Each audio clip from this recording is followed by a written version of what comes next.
take it.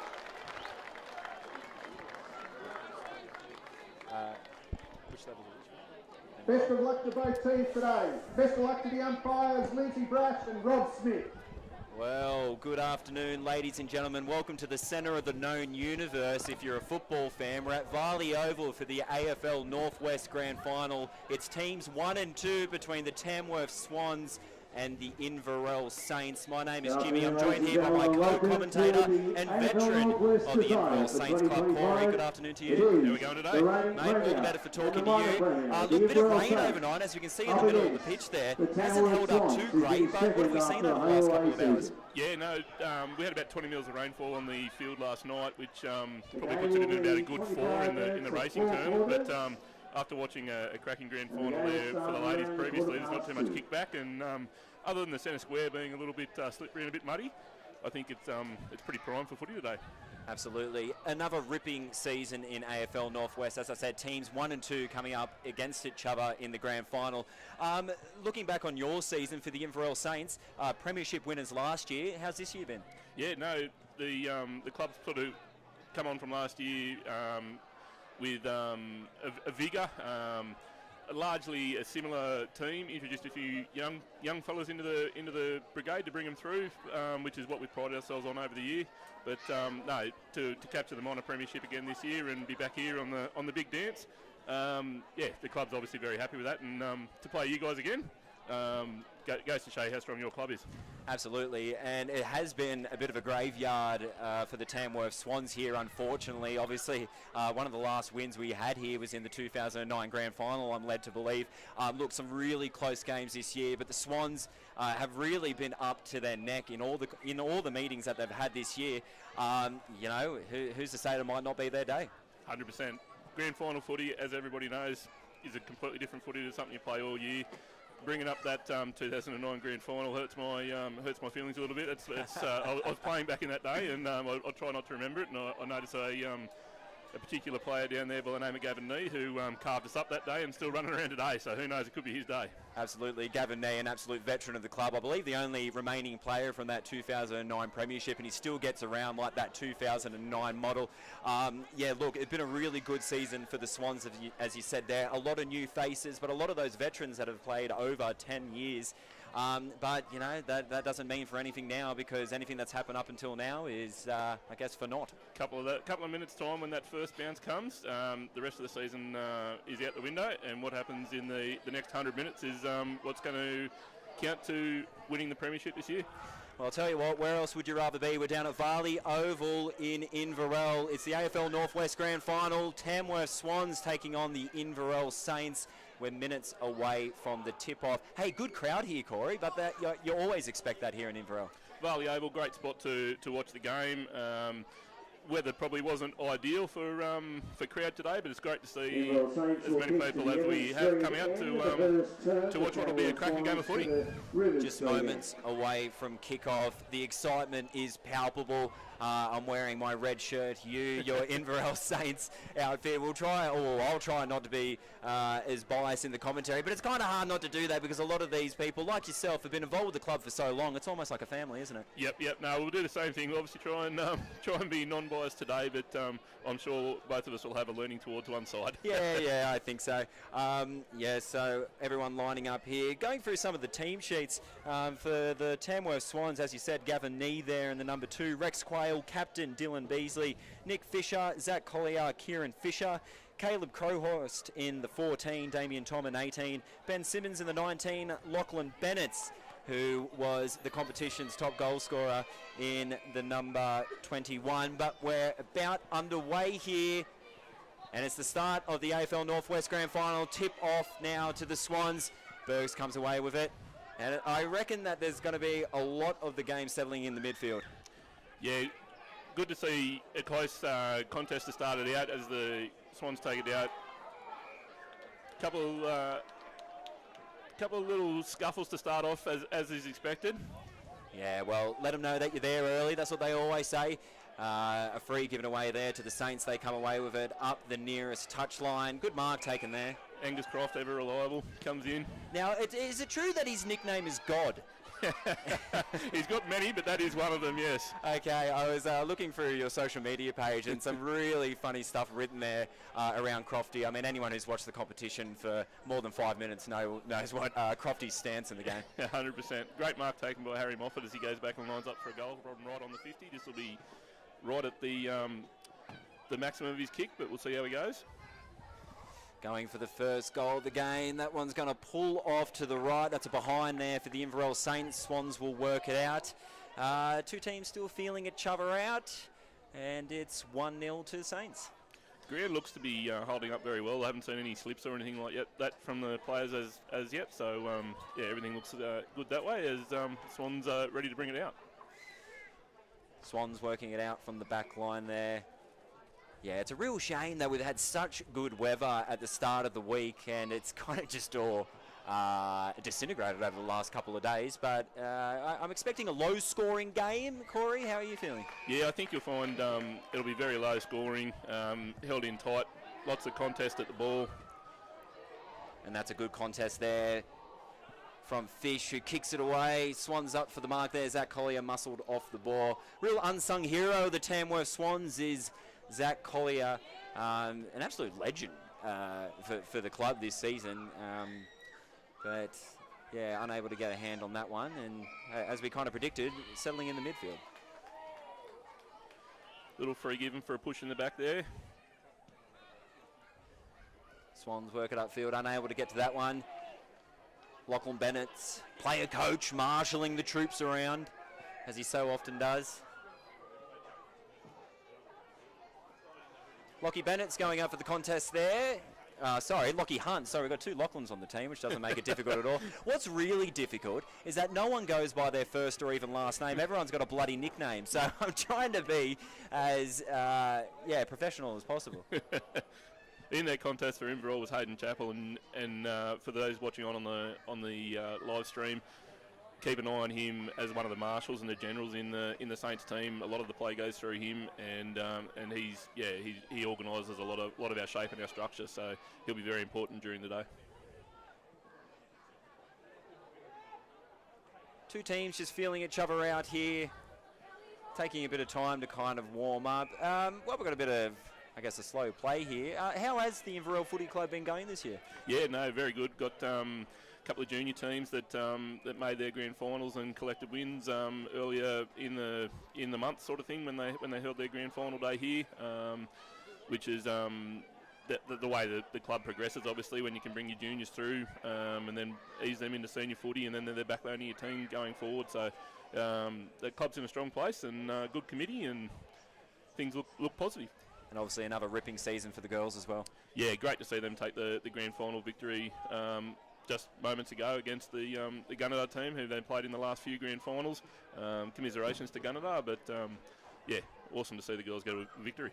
Yeah, no easy feat. The Poochettes, only a couple of years ago, premiers in the women's competition, so good mark taken there, but it hasn't been held on to. Inverell, a probing kick into the front line, but that's taken by Joshua Angrove, who launches it back upfield. And that's big Rob Stainforth, rumbling downfield, gets it off to Bergs, who hits it forward.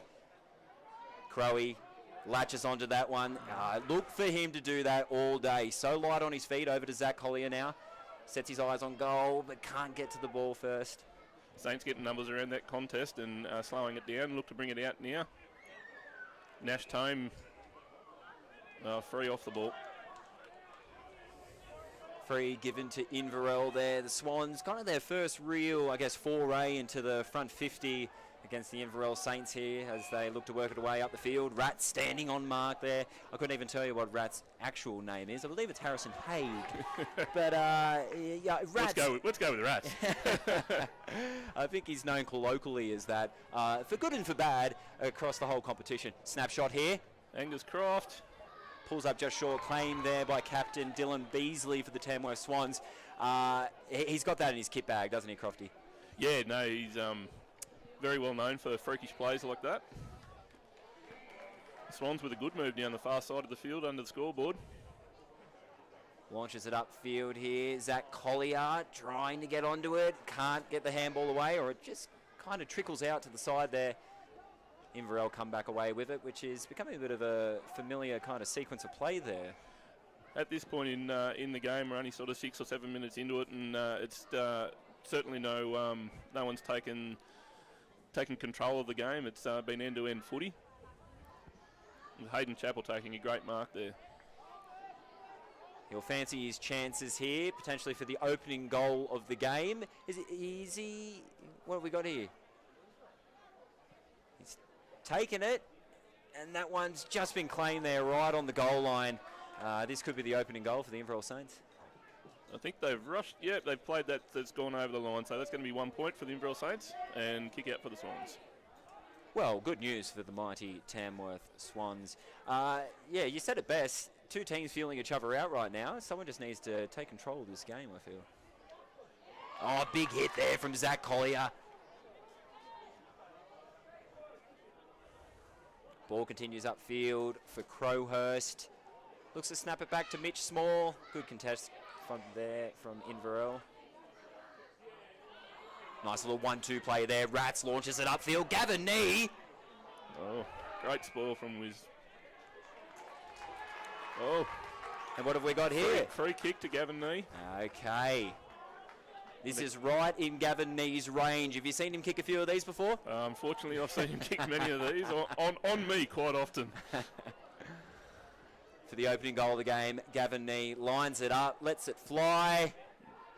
Never looked like missing. Great goal to the Tamworth Swans. First goal of the game to the Tamworth Swans. It's Gavin Nee. Turning the clock back to the 2009 form there. Look, that's not the first time he's done that this season. Let me give you the hot tip. No, very well known for his goal kicking. Very good. Great to see a few people listening to the live feed too. Just got a couple of texts from ex-club legends, the Gobits up in Bowen, tuning in and listening to it. Very good to hear. We should get a text line open. Everything above board, please. I don't believe we're in delay, which means anything could happen. Apparently we do have a text line I've just been pointed to. Am I reading the right thing here?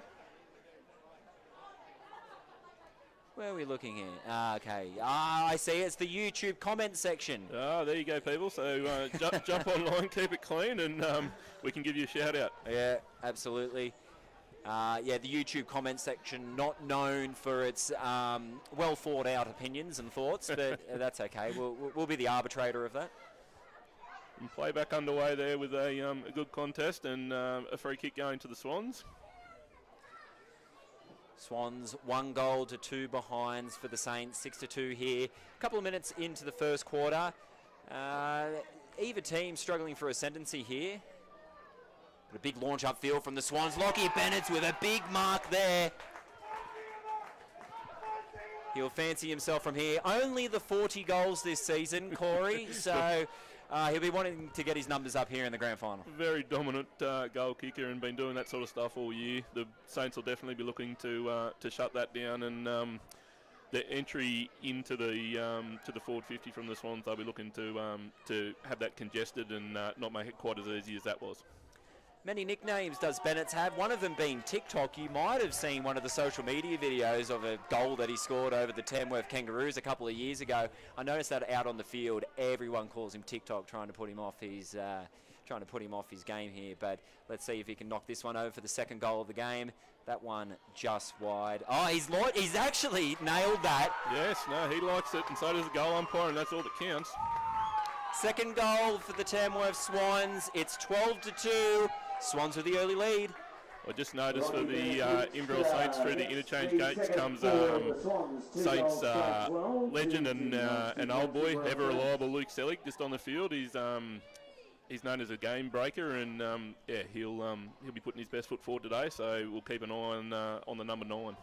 A lot of veterans of the club, and it looks like you've got a real wide array of ages in the team too, which is really beneficial. That's what's great to see about the club, bringing through those juniors and that sort of thing. We've got everybody from under 18s players to I'd hate to give Selig's age away, but let's just say his number starts with a 4. one of the Inverell players just slipped over there as he was going for the mark, kind of really showing how it is quite greasy underfoot out there. Yeah, maybe the weather paying a little bit more of an impact than we kind of anticipated, because the rain has stopped now, although I see a few umbrellas out and about. I think, yeah, it might be just a little bit of an annoying drizzle, not enough to call rain, I don't think. But, yeah, Crofty definitely had a bit of a slip over in that section there. But the rest of the ground does seem to be holding up quite well. There'd be a fair bit of work to keep this ground up and running, I imagine.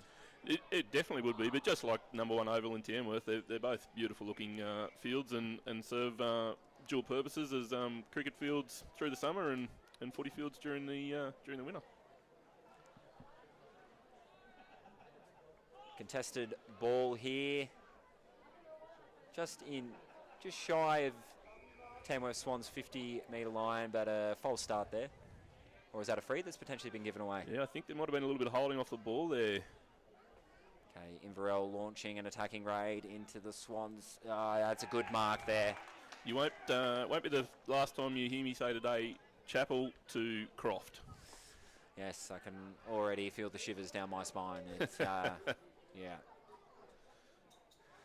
Inverell looking to get their first goal of the game. Swans 12-2 so far, but you'd probably back Crofty in from here. I don't mind if I jinx him. I didn't want to say anything until that kick had come off his boot. But that's great to see Swans get their, Saints get their first goal for the game. Off the boot of Angus Croft. So we're 1 goes 2-8, plays 2 goals straight for the Swans 12. I notice a flood of comments coming in on here we go. The YouTube now, so somebody must be listening to us. All right, here we go. We've got Come On Big, Lachlan Bennett. The boys from Baddo are watching you. The boys from Baddo Bay, hey? I reckon they'll be having a bit of fun. As we can see, the viewership has just gone through the roof. We're gone global. Holy moly. Hey, we were talking before, just as we see this launched into the Swans front 50 here. Ball to ground here. Swans trying to get onto it, but Liam, big shot there. Blake Newman laying that big tackle. He must have slipped up a little bit high, though, by the umpire's call. He'll take that one. He's a paramedic away from work, so he'll know what to do if he's got a crimped neck from that one. Hey, you were saying before you've played somewhat of 100 games. Actually, I'm probably selling you a bit short there, to be honest with you. But wet weather footy, how do you adapt your game? Yeah, wet weather footy's always been, for the bigger players, the stronger guys that can keep their feet in the slipperier conditions and that sort of thing. It's always in close and uptight footy. Yeah, probably the speed of the young fellas is nullified a little bit with the slipperiness. So great to see Ryan Lewis take that ball pass on to Ryan Newton. He just centres it up in the middle of the field to Blake Newman, drops the mark there. Bit of afters off the ball between the Swans and Inverell Saints player there. Look at that grand final spirit. That's what it means to them. The crowd getting into it. Yeah, I think that particular Swans player copying that comment, he gets that quite often. Mentioning his haircut, there, number 24, Mitchell Small. Ex-Saints women's premiership coach Alice Baldwin just taking the field, heading down to the forward line. And the comment section is absolutely going off. We'll do our best to try and read them. If you're tuning in via YouTube, jump in the comment section. Let us know that you're listening, where you're listening from. Hey, callers, thoughts on Riley Sandrell as a player? I don't know if that's a stitch up, but... that might have come from one of his family members. Okay. But Riley's been a great player for the Inverell Saints for many years. Lockie Bennett just wasn't able to get his hands on that one. Inverell come away with it, but a nice attacking raid from the Tamworth Swans there. Big Sam Spokes contested ball on the wing there for Inverell Saints captain. Sam Spokes on the mark there, had the big challenge there.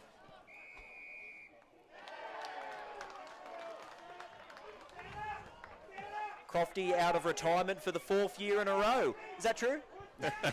Crofty seems to retire after every game.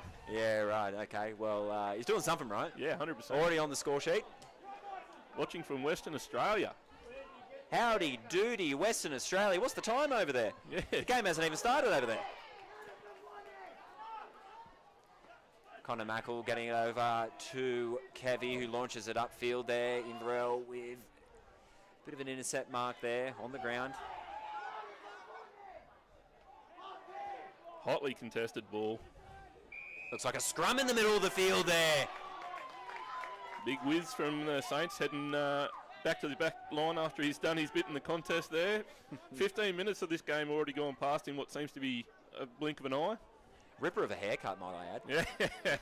Can you call that a haircut? Half a haircut. Clear possession win there to Inverell Saints. Dallas Baldwin delivers it down, and that's going to be an out ball to come back in from the Swans.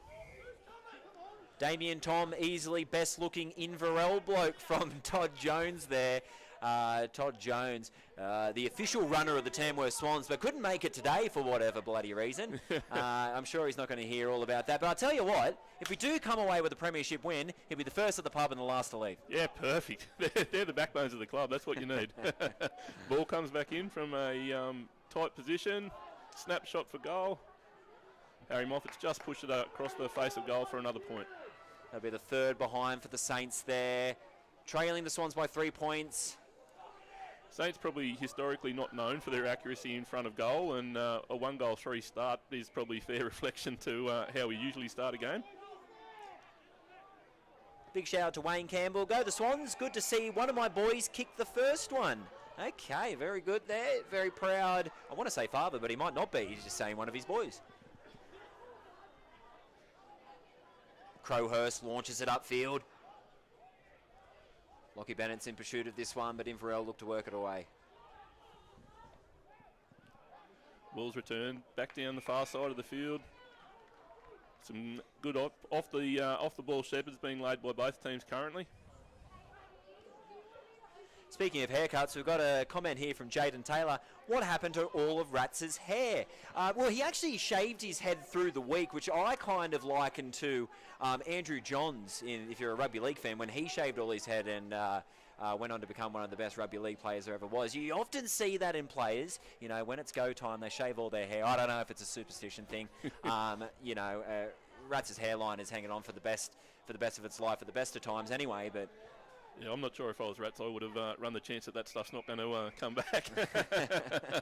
I noticed we've just had a comment from Jack Stafford tuning in from South Korea. I'm not sure whether that might be a bit of a stitch-up, Jack, but anyway. South Korea, beautiful place if you've ever been. Good to see that my cats have tuned in to the live stream. Meadow and Darby tuning in from Tamworth, so someone's put that in there.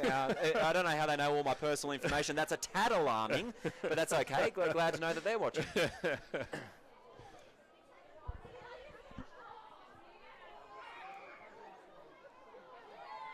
Harry Moffat brings that ball away on an attacking side of the centre into Angus Croft, who dishes the handball out. Paulie Stevenson at the ball there. Back to Luke Selig. Rush kick and pushes it out, potentially maybe on the full. Miscues that one, leaves the Swans having to work it out from their back 50, which is becoming a bit of a familiar situation for the Swans.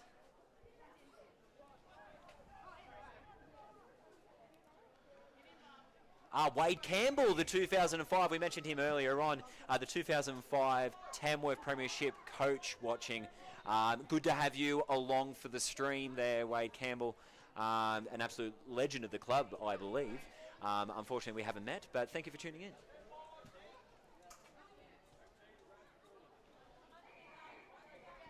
The rain just seems to be starting to fall a little heavier now, so we'll see how that affects players' control over the ball.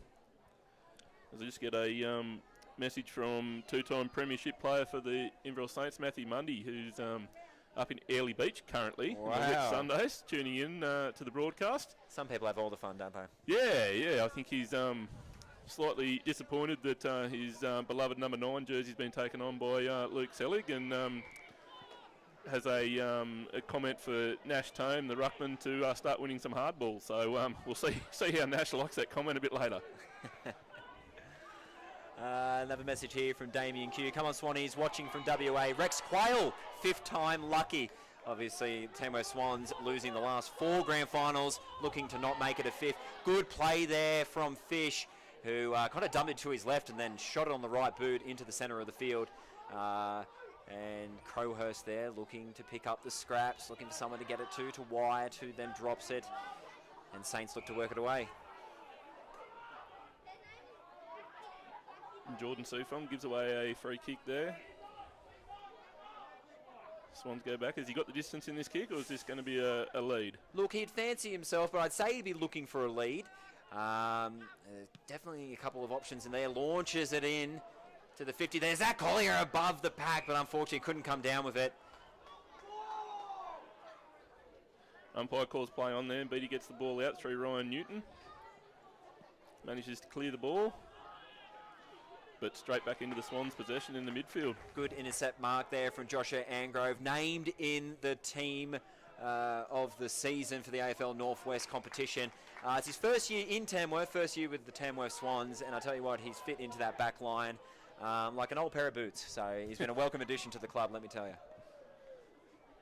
Looks like Crowhurst here for the Tamworth Swans. He'll fancy himself from here. Very crafty is Caleb Crowhurst. Puts it on the right boot. It looks like a spectacular kick from down in the left pocket. That's a 3rd goal for the Tamworth Swans in the grand final. 18-9. A couple of minutes left in the first quarter.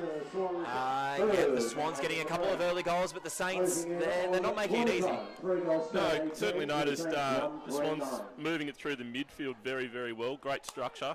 They're making the most of their chances, obviously, with 3 straight goals and 18 points.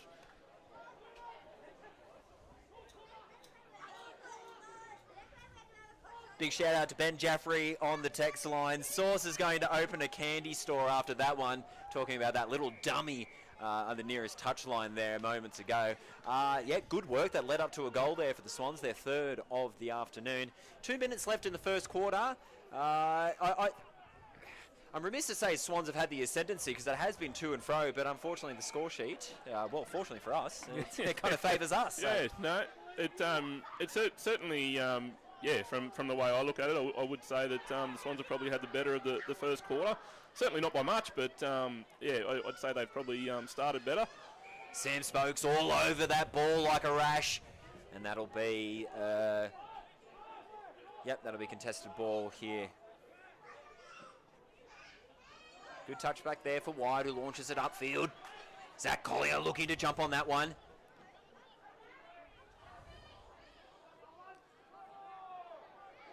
Good tackle there. The ball comes out and Beatty just looks for the sideline. It'll be his best friend with just over a minute to go.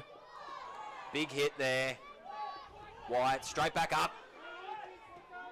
Built like a brick, you know what is Wyatt, so I think he'll be copping them all day and he'll get straight back up. 1 minute to go with throw in pretty much right on centre halfway.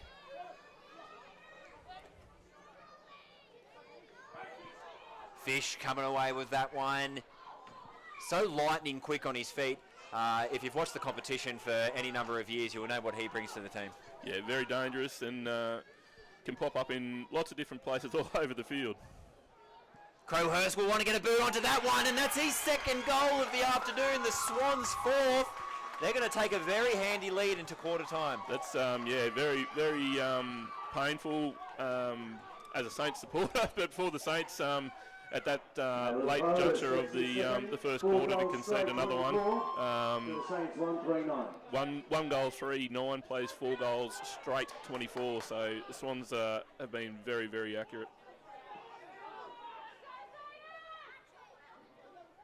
15 seconds left of the first quarter. We've got an absolute ripper of a game here. I can tell you what, you won't want to go anywhere because if you know anything about the Inverell Saints, they will not go away, but nor will the Tamworth Swans, but a very handy lead going into... I'll tell you what, they'll want to snap another goal going into quarter time, but that one will just go wide for another behind their first of the afternoon. It's quarter time here at Varley Oval in the AFL Northwest Grand Final.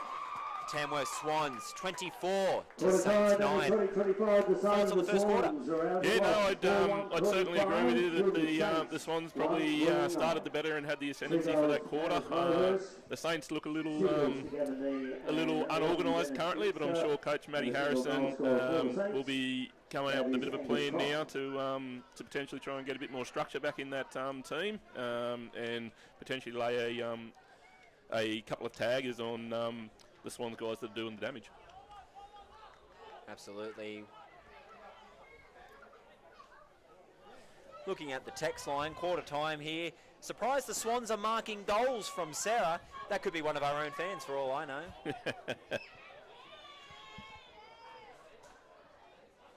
Yeah, if you're joining in on the YouTube live stream, which has been broadcast around the world when you think about it, how does it feel to be a national star, Corey? That might be pushing the truth a little bit, but I did get some information from the club, and it's just been reminded to me on the text line about Brady Mather, who did himself an injury in training on Tuesday, and has managed to recover well enough, or is masking the pain well enough, one of the two, and pulled the boots on and is running around out there today. So good to see him. It's good to see how much it means to him that they want to play through the pain. Now, there's, I'm sure it could potentially be in jest, but that bottom comment there from Hootie Mello, I think you'd be best to kind of marshal that one.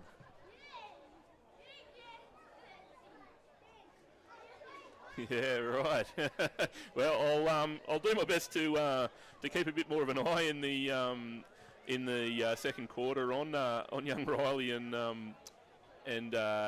his defensive efforts. But Riley is a player that is often given a tagging role for the Saints, where he'll concentrate on one of the opposition's players to shut them down and try and keep the ball away from them or nullify their game, basically. So potentially he's been given that role today by Matty Harrison, but yeah, we'll certainly keep a bit more of an eye on that in the second quarter.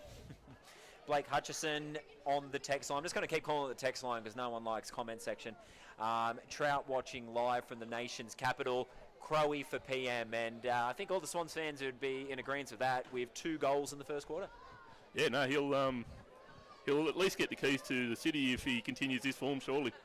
Keys to the post office hotel, that's all that we're worried about if we can come away with a win this afternoon. Long-term sponsors of the Tamworth Swans, and we thank them for their continued support. I assume that you would have your local watering hole here? Yeah, Inverell Saints are proudly sponsored and have been for a good number of years now, minimum 5 I would suggest, by the Inverell RSM Club, which is located quite conveniently 100 metres from Varley Oval. So the full club will be back there after this game, win, lose or draw, obviously. So yeah, any locals that might want to call down for a celebratory sports drink, that's where they'll be found. That's it. And there's still 3 quarters left here if you want to come on down Varley Oval in Inverell. Look, it is drizzling, I'm not going to lie to you, but the beers are cheap and there's food here too. 100%, yeah. Great spectator ground, as I said a bit earlier in the piece, and there is plenty of undercover area here too. So if you're about and you've got the time, I'd certainly recommend coming down for a look.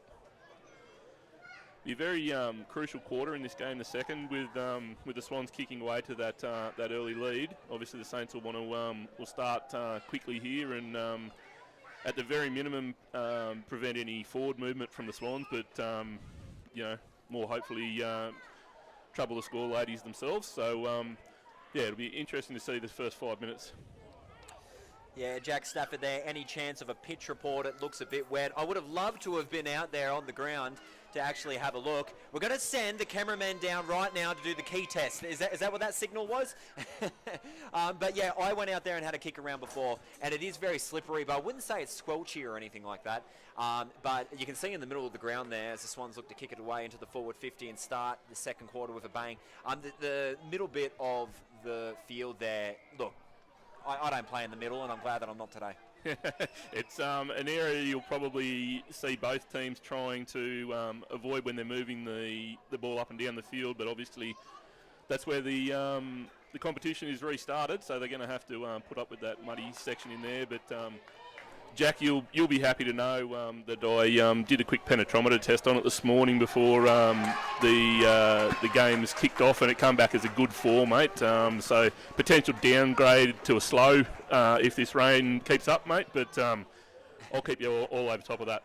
That's Caleb Crowhurst with another really important mark. He's already kicked 2 in the first quarter. He could raise the roof here for Swannies fans if he can kick a third. Lines it up, lets fly on that right boot.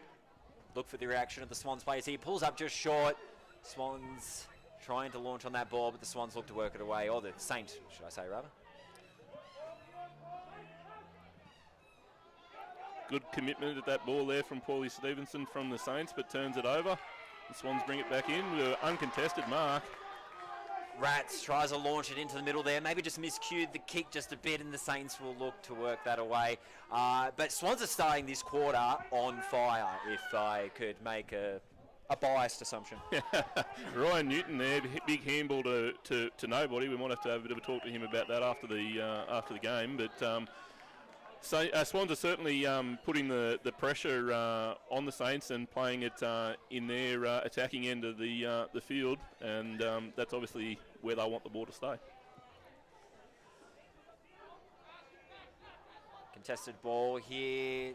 Inverell claimed it quite easily, but the Swans swarming the defender there. And that'll be a free to the Swans in a dangerous area. Yep, umpire has paid holding the ball there against Jordan Sufong from the Inverell Saints. So Swans will have a set shot into their attacking 50. So it'll be interesting to see who's going to present with the leads. This is Nick Fisher, one of 3 people that have Fisher in their last name, and none of them, all of them have nicknames, which is bloody tough to remember. Only 2 of them are related too.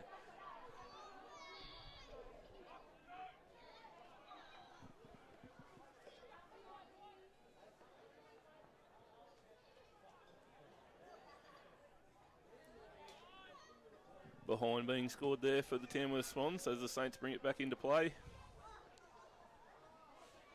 Got to say, most of this quarter being played in the Saints 50 here, and the Swans launching it back in here. Gavin Nee, using every bit of his body Spots and the lead that he experience likes, there. but just miscue that kick. He'd like that one again there, Gavin, but it was a fantastic mark. Already has 1 goal, the opening goal of the game, although my memories may not be working. Am I right saying that? I'd back him in there. Yeah. I do seem to remember him starting the scoring. Yeah, that's right. I should be taking notes, as I've even got a sheet here where I can write everything down. But look, it's not like I'm paid to be here, so how professional have I got to be? Yeah, 100%.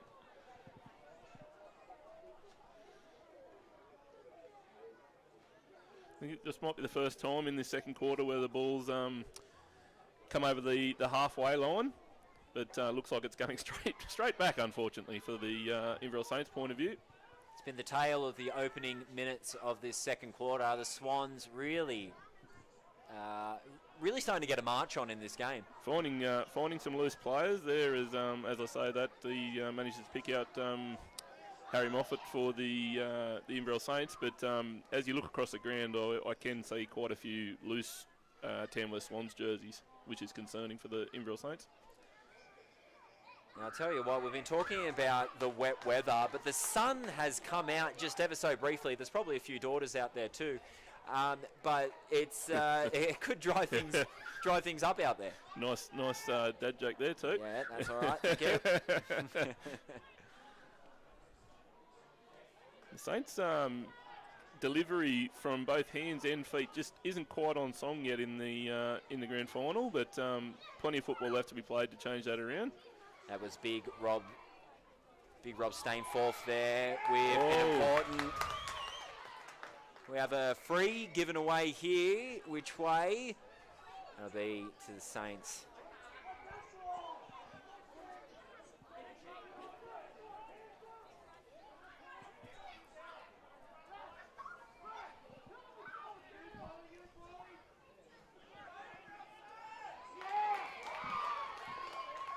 That was Nick Fisher there, flying above the pack. Very few players in this competition, I would say very few players in New South Wales can jump like him. He does some unbelievable things. Bit of a scrimmage in the middle of the field here. Swans look to come away with it. I think that was Connor Mackle sliding in there, a la a soccer player almost there. Yeah. That would have been a foul if it was soccer. For the comment there at quarter time too, I've just had a bit of a look around, and Riley Sandrell appears to have a tagging role on Fish, at least in this quarter. So his instruction at the quarter time break would have been to stick to Fish like glue, I'd suggest, and to try and limit his impact on the game. So we'll see how that progresses. Yeah, look, I'd say many teams and many players have been given that role, and not all of them are successful, but definitely for the Saints, for the Saints' sake, they'll want to make sure they can do that. And that's a snapshot there from Ben, from Bergs. Pulls up a bit short. Rats looking for an option there. Caleb Crowhurst, he already has 3. Unable to get that one away. Blake Newman playing a cracking role in the back line for the Saints there. Been in and about the contests all game so far, and having a really good day as Nash Tome takes that ball and clears it straight out. But what can you see there? 1, 2, 3 Swans jerseys there, so it's coming straight back in. Yeah, I'll tell you what, not a lot of black jerseys in the 450 there, and that'll be Sam Spokes trying his luck, and that'll be a goal. 5th goal of the afternoon for the Tamworth Swans. Potentially not. No, it'd be interesting to see what the goal umpire... It looks as if the umpires decided that that's no goal, and we've moved on, because I was just getting ready to do some measurements, because that was kicked from about 55 or 60 metres out. Yeah, not wrong. There wasn't much remonstrating from the Tamworth Swans, so I'd say everyone's okay with that. We'll move on. Potentially our angle from up here wasn't the best.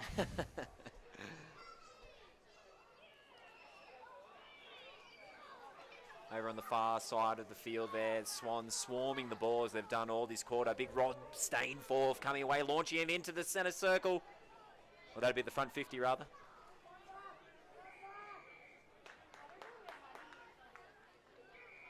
Bit of afters on the ground there. It's grand final time, you expect it. Good opportunity here for the Tamworth Swans with a free kick being paid inside the attacking 50. Couple of substitutions for the Tamworth Swans here. Yeah, I tell you what, they'll be liking how this game's playing out, and with the sun coming out now, might be able to ping the ball around a little bit more, which is definitely more their style.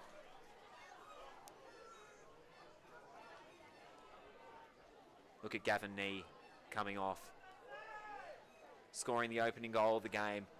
Fantastic opening quarter and a half from him. And that'll be Sauce, number 23, coming in there. And that's Lachlan Bennett's 40 goals this season, and an even more, possibly the most important one as of yet, one in the grand final now. That'll take the Swans to 32, Saints 9. Things just getting away from Saints in the second quarter here. Yeah, they certainly won't want this lead to get out any further than it already has. I notice in the midfield there now we've got Luke Selig and Jordan Sufong having a bit of a conversation about how they want to play this, and I see the umpires have now moved the centre bounce, or the throw as we do in this league, up and away from the really muddy section of the centre ground, so players are probably going to find their footing a little bit better in and around that. I don't know what the Saints need right now, but if you were down there in a coaching role and you had 5 minutes with the boys, what would you say halfway through this quarter? I think just from up here and my lack of knowledge surrounding the intricacies of this game. How many games did you play? Yeah, I certainly have played my fair share, but potentially none of them very well. Yeah, certainly it just seems to me that when we're in a defensive mode, we're not numbering up on the players. As we do now, just make a good run through Crofty, or God as he's known. Really good contest from Mitchell Small in the middle there, putting his body on the line, and that kind of brought to a halt what was a good little I guess, the Saints' first foray into Swans territory this quarter, I'd say. What is really impressive and has probably been one of the main differences between the two sides at the moment is the Swans' intent on the ball. They've been chasing the contest and chasing the ball harder than the Swans, than the Saints, in my opinion so far. Which, as a Saints player, I'm very surprised about, because that's normally what this team would pride themselves on. So we'll see whether that can turn around. Second quarter here in the AFL Northwest Grand Final. The Swans lead 5-2-32 to Saints 1-3-9. Saints all the running, Swans should I say, all the running in the second quarter. But Saints trying to wrestle back a bit of momentum now. Yeah, one of the first times in this quarter that it's being played in the Saints attacking side of halfway. Not certainly not in the goal 50, but on the positive side of halfway for the Inverell point of view. One of the times in the game is that we seem to have in this sport where the ball is just in a contested zone and goes in and out quite a little bit, but doesn't seem to move up and down the field too far, as this one's cleared out and taken a mark by the Saints. Lead kick. Paulie Stevenson swinging around the back. Has he got a snap? No. Great tackle by the Swans. That was a great tackle from Ben Simmons there. His 51st game for the Tamworth Swans, celebrated his 50th in the prelim final victory. A very important tackle there as he looks to work it away.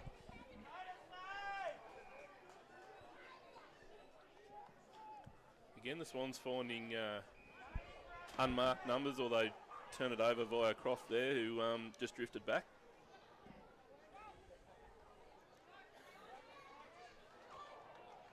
See if the umpire pays that as a mark. It's play on. Saints got reefed by the back of the collar there as he got the kick away, and the Swans look to come away with it again. Although it's fallen, could be a goal here for the Saints if they play it right. Big tackle there from Kevy. And a bit of afters as well. Here we go. Things are firing up here in the second quarter. You expect that, though. 100%. This is the game that the whole season has led to, and neither side is going to want to take a backward step. Must have been a little bit going on down there off the ball, because Saints have been given a 50-metre penalty, which will bring Harry Moffat right around to in front of the goal, and should convert for the Saints' first of the quarter, which he does. Yeah, Saints' second goal of the game, first of the quarter. All the running with the Swans in so far this second quarter. Score sitting at 5 goals for the Swans, 2 behind, 32 to Saints 2-3, 15. 11 minutes in the second quarter, half-time looming. That could be a turning point for the Saints.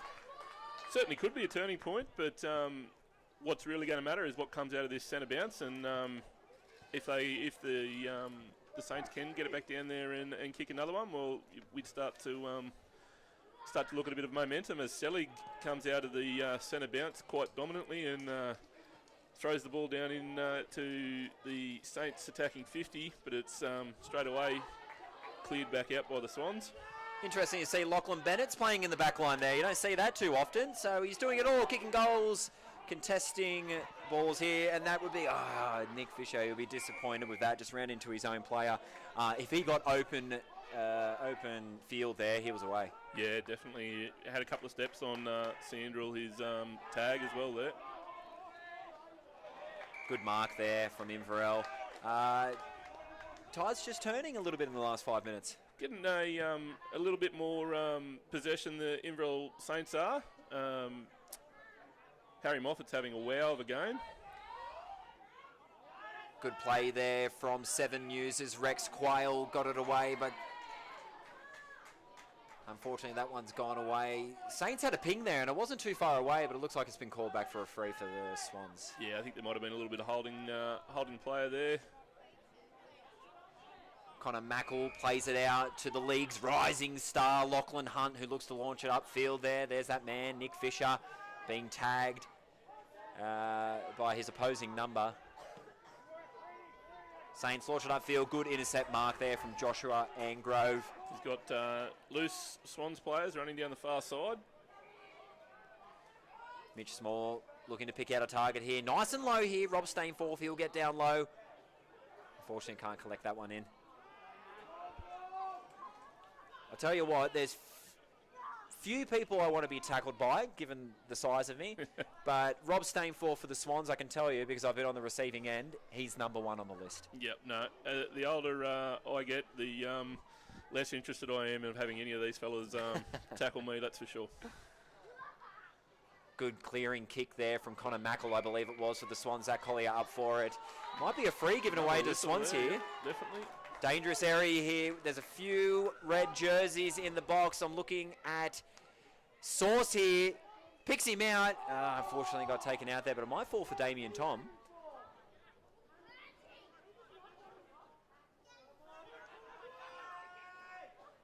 Swans unlucky there, and Saints look to work it away.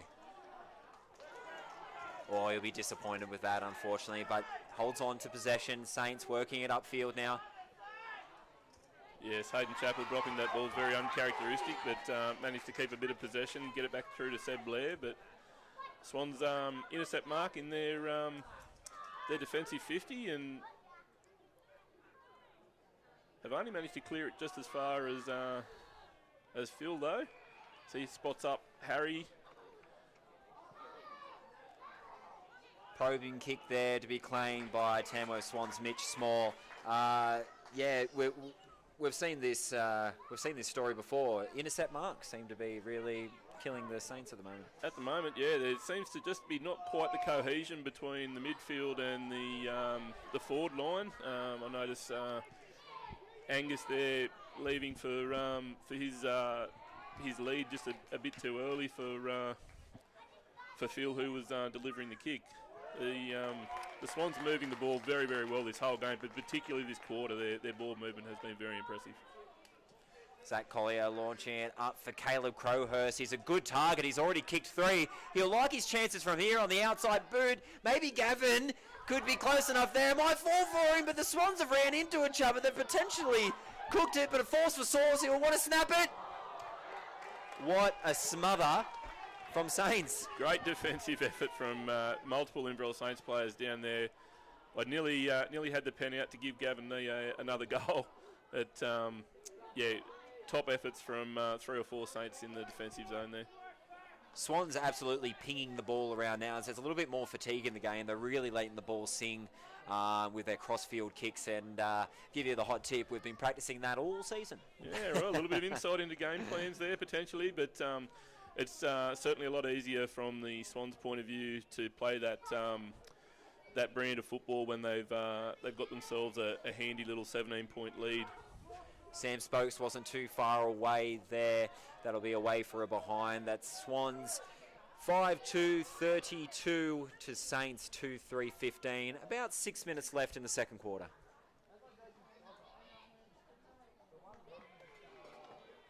Strong mark taken there by Hayden Chappell.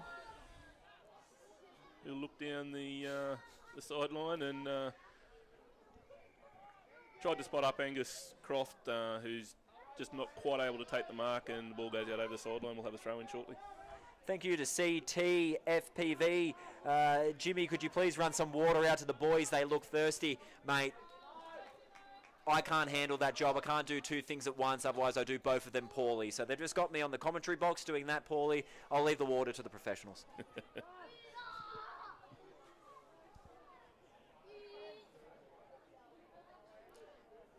Lockie Bennett's heat map off the charts. Good message there from Mitchell. Thanks for listening and watching live on YouTube. Tell us if you're watching, where you're joining us from. Great to have you here. Quick play on by the Swans from a penalty. We've got a snap here from Connor Mackle, and that's a huge goal in the terms of this AFL Northwest Grand Final. Connor Mackle, the doctor, with his first goal of the match, and the Swans 6 heading into halftime. The Swans 6 goals, 6-2-38. That's a very good kick too. I know the arcs here are set at around about 38 to 40 metres, just depending on exactly who's done the marking, and he's kicked that from well outside that, so that's getting very close to a 50-metre kick. Very handy mid-season acquisition is Connor Mackle. I tell you what, I couldn't hate that bloke more. Not only has he got an unbelievable job, as I just mentioned before, he's a good football player, and Jesus, he's not too hard on the eyes either. So some people just have it all, don't they? As mentioned a few times this quarter, Swans seem to have plenty of unmarked players. Caleb Crowhurst, almost an important mark there. A torpedo outside of the Saints 50 there. It looks like the umpire will pull us up for a free. That'll be given to Saints way. 4 minutes roughly left of the second quarter. Saints will want to keep this scoreboard. They'll want to stem the flow. Big tackle there from Ben Simmons from the Swans. Not the first time this afternoon either. No, he's been great today so far, Simmons. But the Inverell Saints will certainly want to trouble the scoreboard in the next few minutes going into half time to try and go in with a little bit of positiveness, because the first half of the game has certainly been owned by the Tamworth Swans. Holding the ball there, that'll be a throw.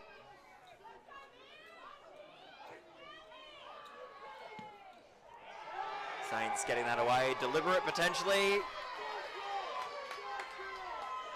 Saints letting tempers maybe rise to the fore just a little bit, but they need something to change if they want to kind of turn around, I guess, it's been the Swans quarter.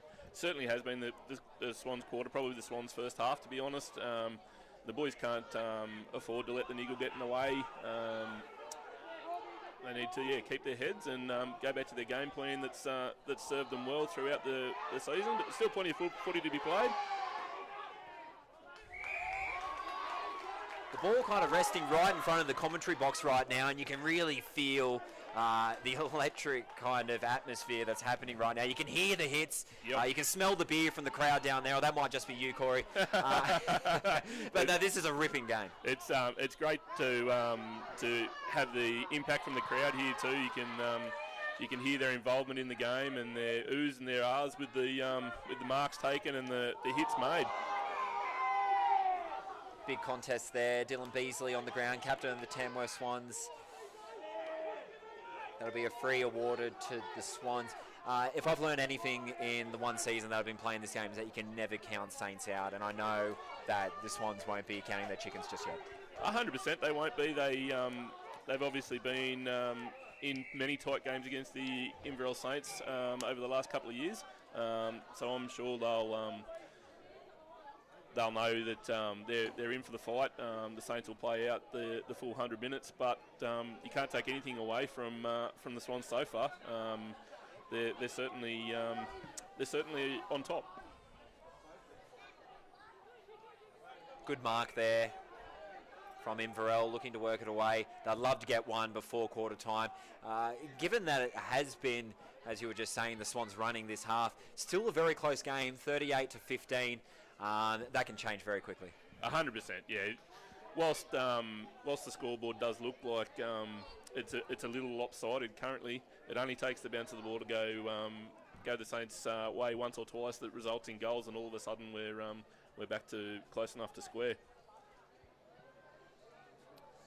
Dying seconds of the first half here at the AFL Northwest Grand Final. The Swans are 6-2-38 to Saints 2-3-15. Saints launching it upfield now. What could very possibly be the last chance of this half. The Saints have it in their attacking 50. Ben Simmons using that body of him, and an important clearance from White there. Benjamin Berger looks to get it upfield. Caleb Crowhurst. He's spotted a player out wide that he's decided he doesn't want to use. He's going back. He's called this. Let's ride this one home. It's half time here. An important kick from Caleb Crowhurst, who has already got a bag full today. He's going to fancy himself from here. Are you backing him in or out? I am. Put you on the spot. Look, I'm gonna keep my Inverell Saints colours on and back him out. But what is very clever of him there is he's had a look and he's noticed the time on the clock, because had he have given that kick off to probably the player in the better position. Caleb Crowhurst, it's a mighty effort. It's a huge kick. It's pulled up just short. That's half-time here in the grand final. That is Swans 6-2 to 38. Saints 2-3-15. All the running of the Swans in the first half, but the Saints, they're not out of it even by a stretch. No, definitely not. There's always two halves in a game of footy, particularly in grand finals, as I've seen plenty of times, either first hand or watching. So it'll be interesting to see what the Saints coaching staff do in the half-time break, what the messages are, and any restructures change. But I'll give you the red hot tip if you're giving me the opportunity to pick a jersey right now who I had to run out for in the second half.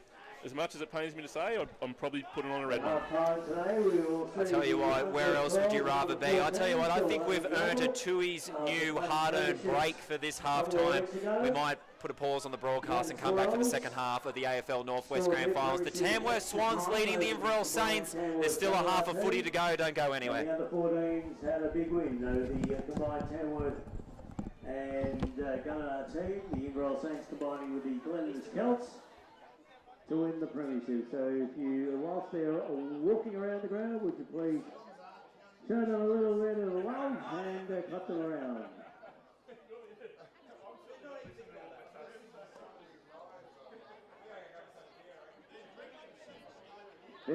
Vanessa.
Put your hands together for the under 14s and the under 12s teams as they come past.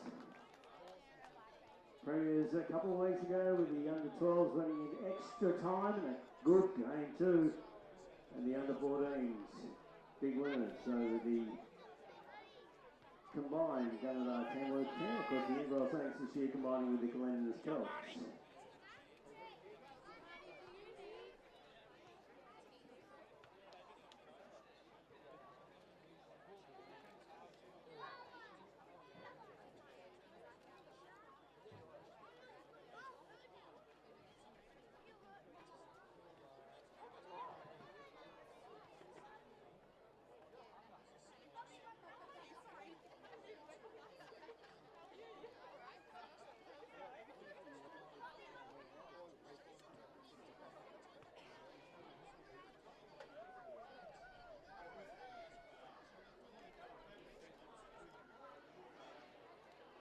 Half time here in the 2025 AFL Northwest Grand Final.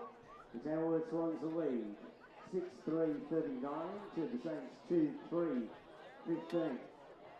2 goals to Caleb Crowhurst and Lockie Bennett Easter. Singles to Gavin Nean and Rex Quayle. Goal scorers for the Inverell Saints, Hayden Chappell and Angus Croft. Correction, Harry Moffat and Angus Croft.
Put your hands together for the under 14s and the under 12s. Premiers in 2025.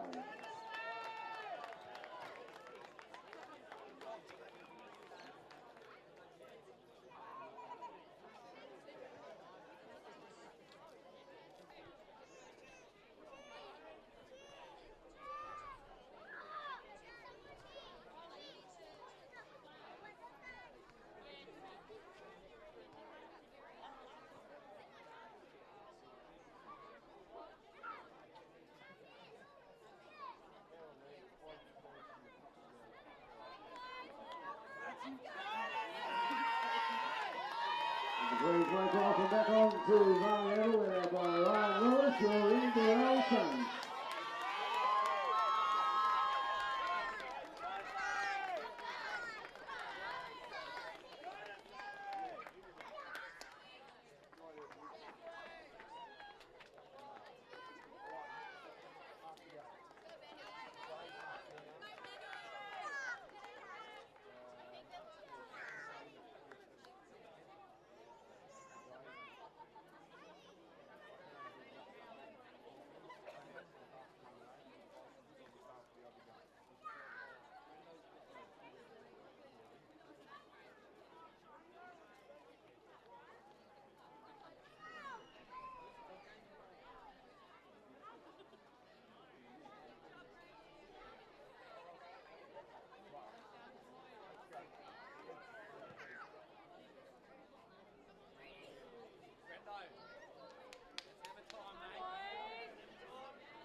the Tamworth Swans. By Captain John Beasley.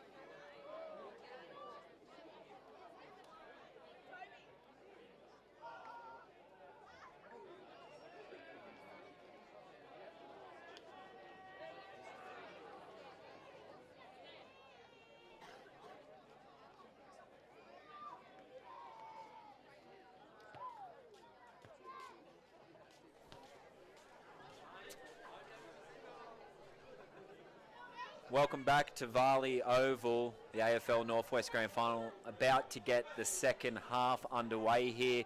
A reminder to everyone that's joining us from around the world, subscribe to this YouTube channel, Kyle Hands Media, AFL Northwest as well.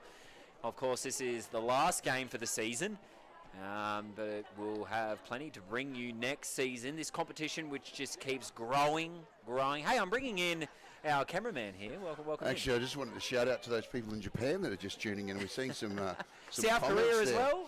We're everywhere. We've actually got some stuff going, and I think there's actually a few comments from the International Space Station. Is that the Englishman on the International Space Station having a cup of tea, watching the game? Yeah, big AFL fans up there in the International Space Station. Looking at the text line. Comment on there. Tell us where you're listening from, what you're thinking of the game. We've got one here from Wayne Campbell. The Swans need to lower their eyes and hit targets inside the forward 50. We are bombing in too much and hoping. Forward need to move and lead and find space. Go Swans. Thank you, Wayne Campbell. Yes, you've been very busy on the text line as we get underway here for the second half. I welcome back in just a moment my co-commentator Corey. It's Jimmy and Corey here for the AFL Northwest Grand Final. Getting underway in the second half. The Swans lead 39-15. How was your halftime break, Corey? Sorry guys, managed to find myself a quick sports drink to refresh, and I did poke my head into the Inverell Saints dressing shed just to get a bit of an idea of the vibe and what was going on down there, and encouragingly for the rest of this game, there's certainly no lack of belief coming out of the side, so should have a good second half coming up. Very similar in the Tamworth Swans. It was a lot of don't get ahead of yourself, boys. There's still a half of footy to play, but of course, up and about. They're excited after a good first half, but as you would know better than anyone, this game is a long way from over. Certainly, and the third quarter is often referred to as a premiership quarter, so it'll be interesting to see what's changed from both teams after the no doubt stirring speeches delivered by the coaching staff. I'll tell you what you would give to be out there on the field. I know you said you don't miss the big hits, but it's stuff like this that I think, just gets you itching again, doesn't it? Oh, 100%, yeah. As much as you don't want to remember what it feels like for the next 3 days, as Hayden Chappell just delivers a beautiful kick in that's been marked by the Inverell Saints inside the box there, so he'll go back and you would imagine will kick truly from 15 out, and Saints to capture the first goal of the second half. First blood of the second half goes to the Saints. A much-needed goal that makes the score 19 to the Swans 39. 21. There you go. There's my maths on show right there. There's a reason why I'm not a mathematician. What am I? A mathematician? The excitement got in the way there. Well, it was actually deplorable sadness. It wasn't excitement at all. But good for the Saints. That's a great way to start what you called is the championship quarter. 100%. That's how both teams will have wanted to come out. Obviously, only one of them can do so, but that'll give them some belief that there's plenty of time to turn this score around, as the Swans have now taken that back out of the centre easily. And a great contest there. Fisher launching it upfield. Lockie Bennett's looking to get onto this one. Zach Collier comes away with it. Looks to get the handball away, but intercepted by the Inverell Saints. Well worked away from Saints there. They've started this quarter with plenty of running, but a good contest there from Sam Spokes for the Swans. Some great effort in the back line there from Ryan Newton, as much as nobody would like to give him a leg up in this game, but yeah, he did play very well then. Paulie Stevenson charges onto that ball and managed to turn around and hack it downfield. Rex Quayle charging onto the ball here. Oh. Unfortunately didn't get to it quick enough, but Swans quick to scramble. Rob Stainforth looks to get it upfield. And that'll be Dylan Beasley with a captain's catch there. Much needed to get out of trouble there for the Swans. He'll take his time here, pick his target. Launches it infield for a free Zach Collier. He's who you don't want on the end of a kick like that. Lockie Bennett with a very important mark there. Swans launching upfield.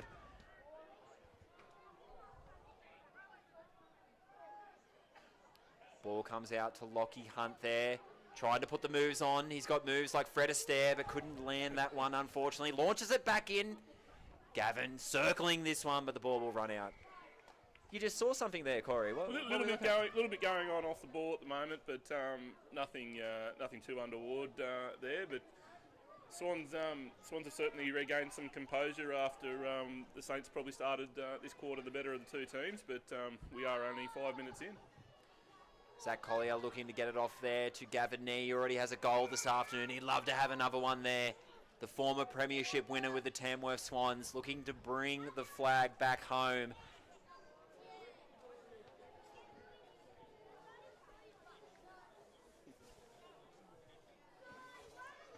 Jeff Talbot on the text line here. Commentators, a bit like the umpires, get to know Ben Berger. Trust me, we know Bergs. I know Bergs. An absolute treasured member of this team and a bloody good football player too. We got Paddy O'Brien tuning in from Canada in the bunkhouse with the crew. Okay, is that a code word for something, or what have we got here? I potentially might know who Paddy O'Brien is, and I've got a funny feeling he may not be in Canada, but you just never know how things happen. Now, I'm hoping that this message is for you, because otherwise I've got a lot of explaining to do to my wife. It says, hey, Dad, it's me, Harlow. Let's go Swans. So, might be in the comments section, maybe someone he's talking to. I'm quite mystified. Swans take a great mark. Zach Collier looks to launch it in. Swans looking to jump on this one, but plenty of Saints there. They're really swarming around the ball now. Cracking mark in defence there by Angus Crofts, who shifted from the forward line back down into the defensive section for the Saints in the second half. It'll be interesting to see whether that's a game-long prospect from Matty Harrison or whether they're just down there to bolster lines for a minute. Good handballs here, and that'll be Rats going on goal side, but unfortunately just didn't have the legs. Lockie Bennett was up for it too. He had 5 Saints players on him. I have a feeling they may have spoken about that at halftime. I'm 100% certain that would have been messaged. Sideline has been found by the ball, so the Saints and the Swans will both get a chance to set up their structures as the ball's going to be thrown in shortly.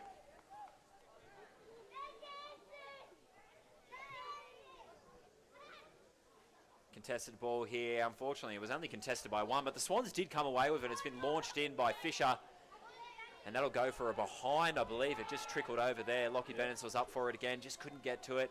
But he's looking dangerous to start this quarter, even though the ball hasn't quite come to hand yet.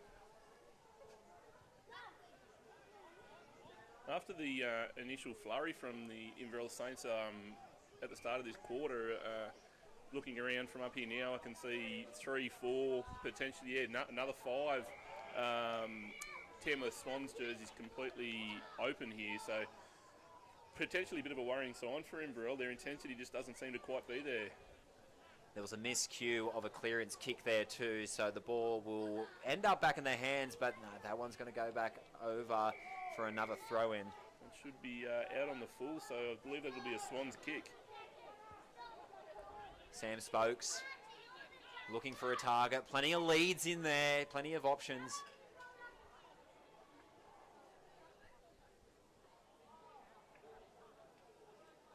taking his time with this one. Lockie Bennett was the target, but well taken by Saints there.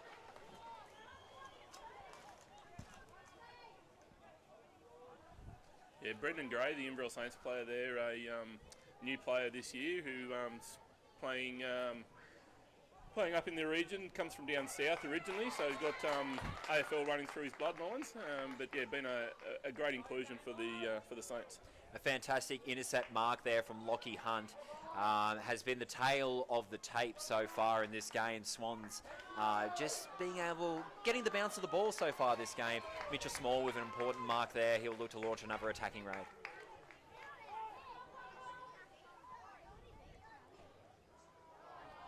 Game being played in the wrong half of the field if you're a Saints supporter, but for the Swans, they'll certainly be happy with the ball being down there. However, they haven't actually managed to convert as they would have liked to with this much possession. Good hand there from Sam Spokes. He smuggled that over the touchline there, but would have been a mark for Saints there, and they would have been able to work it out quite easy there. So quite important.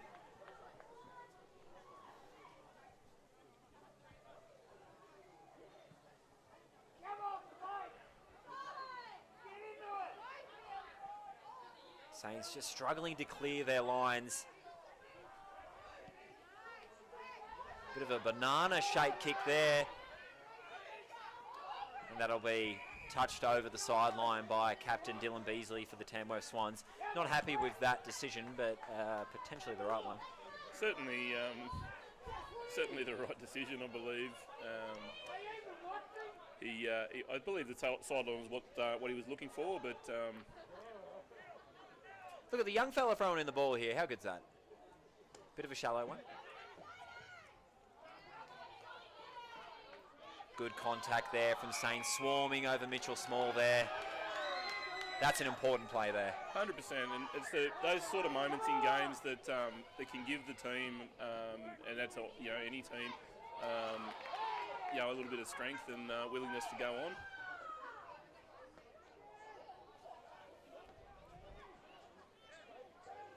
Umpire decides that's a ball up, so a fair contest there. Ball up, dangerous area for the Swans. I want to get rid of that, and that's claimed easily by Croft, I believe it is. God to some.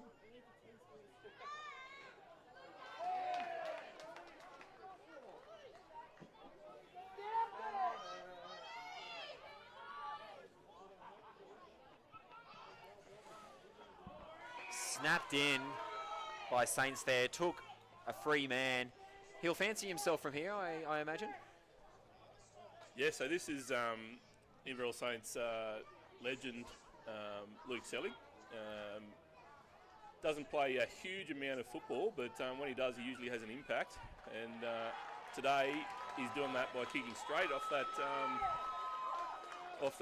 35-40 metre shot there. So that's Inverell Saints' goal. That was an impressive kick. He didn't take long at all. He just kind of went back to his mark, looked up and snapped it. I played against him a few times myself, and I tell you what, the skill that he has on the ball to go with his goal-kicking prowess, he could be a real big weapon heading into the last of the third quarter and the fourth quarter. As I climbed the stairs to come back up here, he was the last player that walked past, and he stopped for a quick yak, wanting to know what it looked like from up here, and he had a very steely look in his eye, so I wouldn't be surprised if he plays a great second half. Important mark from Wyatt there. Looks to launch it upfield to Damien Tom, and that's another great mark too. Swans looking to reply immediately. Score is 41-27, Swans way. 12 minutes left in the third quarter. Swans yet to kick a goal this quarter. Yeah, probably one of the longer periods in the game where they haven't, But I tell you what, probably the last person you want the ball in their hand, Caleb Crowhurst. He's already kicked 2 or 3 today. I think he'll fancy himself for a fourth here. It might be my Inverell Saints blood in me, but I'm backing him out. You backed him in before. You backed one of us in before. That's okay. You're fair and equal. We like that. Yeah, no. Well, for now I will be. We've got the perfect eye line of this, so we might ride this all the way home. Caleb Crowhurst looking to kick what would be an important goal, but it'll fade just to the left for a behind there. You can forgive him for that one, for what he's already done this game, and Saints will work it out from their end. Just notice in the comments section there, young Cooper Tavere, a premiership player for the Inverell Saints, with probably a little bit of a veiled jab at myself. Why aren't you out there, Bortho? I think you and I both know, Cooper, that I can't hold my own out there, so nice to hear from you, mate.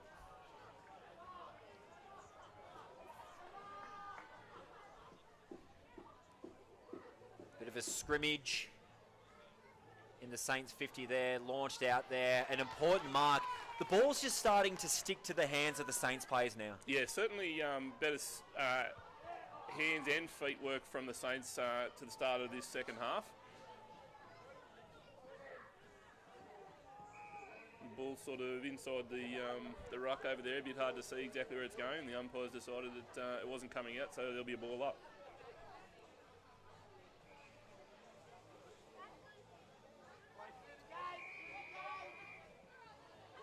Not much in this at all. 42-27 Swans way. 11 minutes left of the third quarter.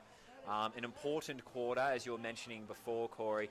Games are won and lost in the third quarter. Definitely often referred to as the premiership quarter, and just noticed a couple of Inverell Saints players too coming off under the blood rules. So we've got a bit of claret here from Selick, I believe. Yeah, that is. Lukey Selig and young Benny Myler was just a couple of metres in front of him with blood coming from roughly the same spot in his head. So hopefully they can get that sorted out, and then maybe a bit of the good old Vasso on the abrasion, and get him back out there soon. Well, he's been in everything. He kicked the opening goal this quarter, getting Saints back into the match, and now he's coming off under the blood rules. You'd want him back out there sooner rather than later if you're a Saints fan. Oh, drop mark there from Zach Collier. He'll be disappointed with that one, although they've called it. Going to get the free kick with the umpire calling over the shoulder from Beats there from the Inverell Saints. So I probably didn't have quite eyes on that, but I'm happy to take the umpire's point of view. Now, I'm telling you, Zach Collier, few people in the competition have as big a boot as him. He's going to look to get all purchase of this one and guide it through the middle of the goals. The crowd is starting to celebrate. And it's away for a behind, I believe. Pushed it away to the left-hand side, and as quite often happens in this ground on what we call the church end, or the eastern end of the ground, the Smothers goals, end, I believe. Yes, that's it. The goals line up slightly off centre, and it's very easy to push one to the left there. Swans looking to wrestle back ascendancy in this third quarter. Probably had a lot of the running in the first half there. Good mark there from Saints. Another goal here would certainly make things interesting. Yeah, with still over half of this quarter to go in the final. Obviously, there's still plenty of football to be played, and I wouldn't say any teams got the ascendancy really in this quarter. It's been very to and fro. It looks like the Swans have had the running for a couple of minutes, and then it seems to turn back around and the Saints get their crack at it. So it's been a very tightly contested quarter so far, as the score would indicate. 6-7-43 Swans, 4-3 27 Saints. 9 minutes left in the third quarter. Anyone's game?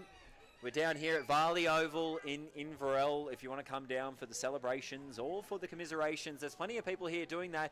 Very alarming to see that at half time the bar was out of beer, but hopefully they've rectified that. That was one of my biggest fears coming to light there, but I did notice as I climbed back up the stairs to the top of the beautiful score towers here at Varley Oval, the trusty staff from the Inverell RSM Club and their trolleys on the way over with plenty of sports drinks to restock the refreshments there. So feel free to come down and join in for the last half of the game here.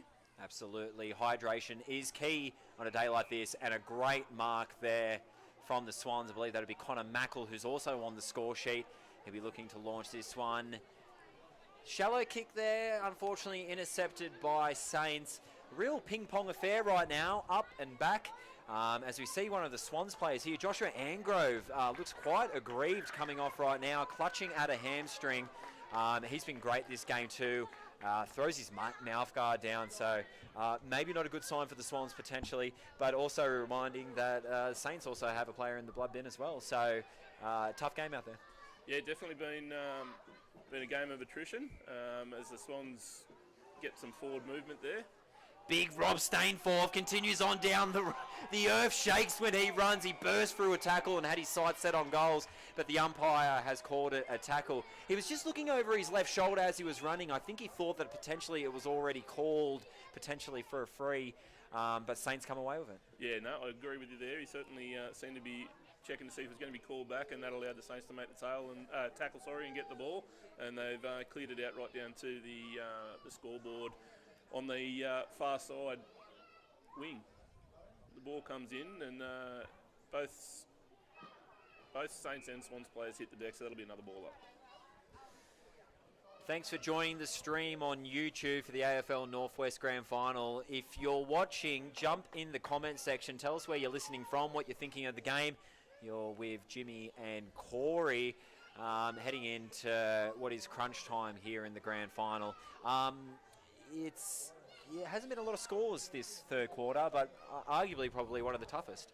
And generally, well, not generally speaking, but quite often that can happen in grand finals in the third quarter. Both teams come out from a spell and a chat, and potentially their structures get tuned up by the coaching staff, and they come out and quite often find themselves in a bit of a stalemate with the ball just going up and back and up and back, and that seems to have happened this time.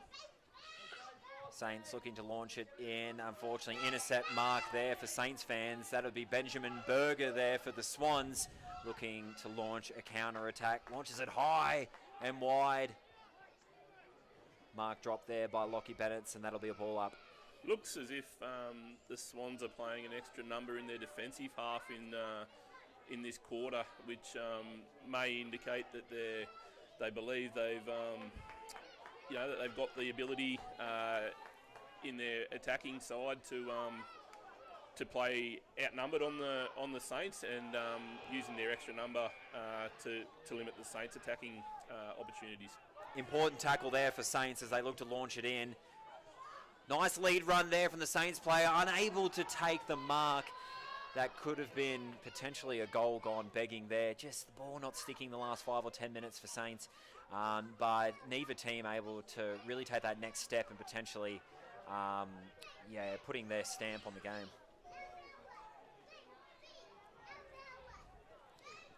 Saints getting a free kick over there, and Angus Croft will deliver that into the attacking 50.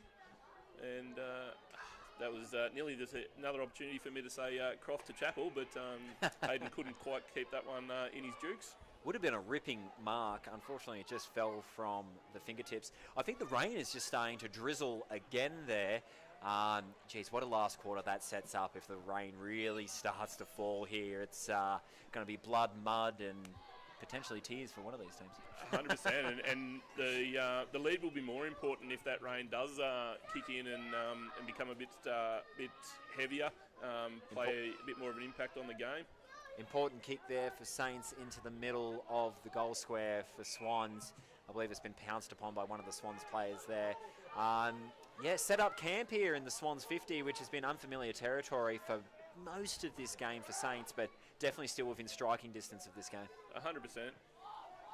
As Swans managed to win that clearance and get the ball out, looks like... I'd love to get that on the, I feel like a Tui's replay. Fish just doing a basketball move to kind of get the ball away, and that's a 50 given away to the Tamworth Swans there. The crowd goes wild. Plenty of red in the crowd too. Probably matched by just as many black, maybe even double the amount. Where I'm looking, I see the Swan supporter bay, so that's all I'm kind of focused on. But Corey, you potentially see more over here. It might be our inclinations to look that way. But yeah, could be. Both teams look as if they're looking for the sideline whenever the ball's in that vicinity now, so that probably indicates both teams are starting to feel that fatigue. The slightly heavier ground after the 20-odd mils of rain overnight might be starting to suck the juice out of the legs of the players. Come on, go Saints from Mama Tash there on the text line. Saints getting the better of the side of the 50-50 calls from John Berger, and Jeremy Hall says, good call, ump, on the 50-metre penalty. I agree with you. Gavin Nee coming back onto the field. He'll be looking to add to his goal tally. Had the opening goal of the match. quick thanks to my son for the text message of encouragement on my commentary ability. We'll be talking later, son. He'll be up here, I imagine, soon. You might have to pass the crown down. Yeah, potentially that might be the case. Saints with a little bit of structured movement out of their back line there. A couple of kicks that went to hand. And the third one there, which is one of the few times that they've managed to string 2 or 3 movements together in this quarter. Fantastic move there from that Saints player. Sold a bit of candy and then launched it into the middle there, but claimed by one of the Swans players. They look to smuggle it away. Gets as far as, I believe that would be Hammer, as we like to call him, and he launches it out over the touchline, the far touchline. Yeah, with only just less than 2 minutes to go in this quarter, the scoreline sort of hasn't changed a whole heap since half-time. Every time one team has managed to get a score, the other one's responded. I think, if my memory is correct, we've only had 2 goals in this quarter, a couple of rush behinds, but it's still anybody's game. A real arm wrestle here in the third quarter. There's just a minute and a half left. Swans 43 to Saints 27. Yeah, look, it's been a real to and fro quarter, this one. The championship quarter, as Corey called it. But Saints with an important move here. If they get the next goal, I'll tell you what, they'll probably bank on themselves to get a few more.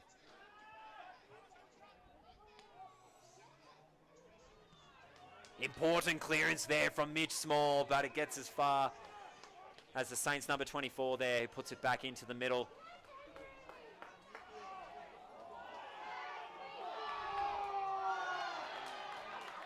Harry Moffat there getting claimed with the ball, so it'll be a Swans free kick coming out of their defensive end. Important play there. Could have went either way, I thought. I think you wouldn't be aggrieved to say that potentially he got that away then, but not how the umpire saw it. You can see the players in no urgency to get the ball back to the Swans player to take the free kick, which would probably indicate they're all starting to feel all 25 minutes of this quarter. 10 seconds left of the third quarter here. A real arm wrestle at Varley Oval. We're going to be heading into the fourth quarter, and it's still anybody's match. That's the siren for the third quarter, heading into the fourth. A bit of a fracas just in front of the commentary box there. Kevy walking away with a ripped jersey. Can I tell you, not the first time he's had a ripped jersey this season. It was actually stitched together coming into this game. Right, yeah, he might have to pay extra sub fees next year for more jerseys, eh? I'll tell you what, he'll be backed up by his teammates, and the Swans, they'll be filled with vigour heading into the fourth quarter. There's 25 minutes left in this grand final. It's the Swans 6-7-43 leading the Inverell Saints 4-3-27, but as we keep saying throughout that whole quarter, I think the next goal could be crucial in this game. 100%. That quarter was probably a stalemate. I think they're probably 50-50 as far as who wants to claim the victors out of that quarter. So we've 25 minutes left to decide the winner of the Northwest AFL Grand Final for 2025, and I can guarantee neither side will want to step down in that final quarter. Fantastic camera work there, zooming in on the Swans player there that's had his jersey ripped, looking every part of a really hotly contested grand final here at Varley Oval. But we're heading into the last 25 minutes when it's still anyone's game. Looking at the text line, things have kind of eased up, but we've got 180 viewers from around the world and even the International Space Station, I'm told, tuning in. So thank you all for listening and watching. We have some text messages in here from Central West. And yeah, I can see Josh McKenzie running out onto the field there, potentially wanting to give some last words of encouragement. Might have a replacement jersey, I think. He might want to come in. No, I'm fine, thank you. I'm being offered a Great Northern, but I'm told I don't drink on the job. So that'll be enough for me, thank you. What are you telling your team going into this last quarter when really the next goal could really get you back into it? Look, as far as I can see from up here, all either team has to do, but obviously I'm a Inverell Saints member and ex-player, so from their side of things, I'm sure Matty Harrison and Hayden Chappell will be down there just asking the team to get back to their game plan, the game plan that's seen them claim the minor premiership this year, game plan that saw them win the last 2 years worth of grand finals. And just to put in the effort, just those little 1%ers helping your mate get into the contest, all that sort of thing, and that's what really wins grand finals. It's not usually stunning displays of football. It's those extra little bits, those extra efforts, that getting up and getting to the next contest that wins it. And that is so true, because if you look at the game that we've had up in these 3 quarters, it'd be hard to choose a standout player, but lots of little moments and lots of opportunities where the Swans have taken their chances. But in saying that, we go into the last 25 minutes of the AFL Northwest Grand Final. The score is Swans 6-7 43 to Saints 4-3 27. It's still anyone's game, and we look to get underway here for what is the last quarter of the season, as everyone gets ready for cricket season. Certainly a low-scoring grand final, which is a bit surprising. The conditions are a little bit damp here, but I certainly wouldn't have expected this low of a score, which is just indicative to how tough in the defensive side both of these teams have been to shut down the scoring opportunities, and it's just probably something to take note of. That it's certainly one of the lowest scoring grand finals I can remember in the last half a dozen years anyway. It was somewhat expected given the rain that we had overnight in the last couple of days. It is wet underfoot out there, but there hasn't been a shortage of chances, but you'd just say that the Swans have just taken the better of those chances so far. But there's still 25 minutes for Saints to reef back that lead, and it wouldn't take much, and it could start right here. Yeah, ball again ends up in the hands of Harry Moffat. That player I've mentioned a few times seems to almost have a magnet for the ball now. Goes to the Saints captain Phil, who dishes off to Benny Myler, and Saints spoil their opportunity there.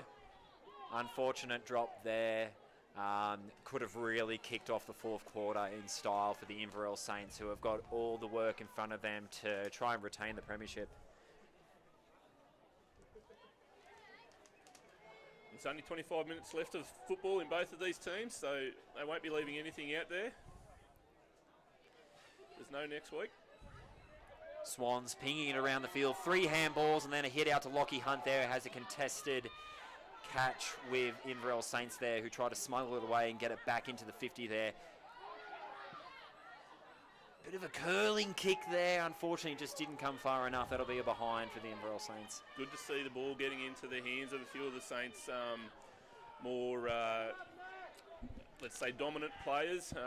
Nash Tome making the team of the year overnight. Hayden Chappell, obviously, one of the more revered players of the league. So Coach Matty Harrison might have put all his eggs in one basket and put all his better players on the ball. Connor Mackle looks to smuggle it away, should I say, but kicks infield. A nice little option there to Benjamin Berger, who launches it upfield. Rob Stainforth up for it, takes an important mark. He's got a free. Lockie Bennett's out on the nearest touchline here. Faces stiff competition. See which way the umpire takes it. Lockie points to the sticks. Lachlan Bennett, the competition's top goal scorer this year. He fancies himself for another one here.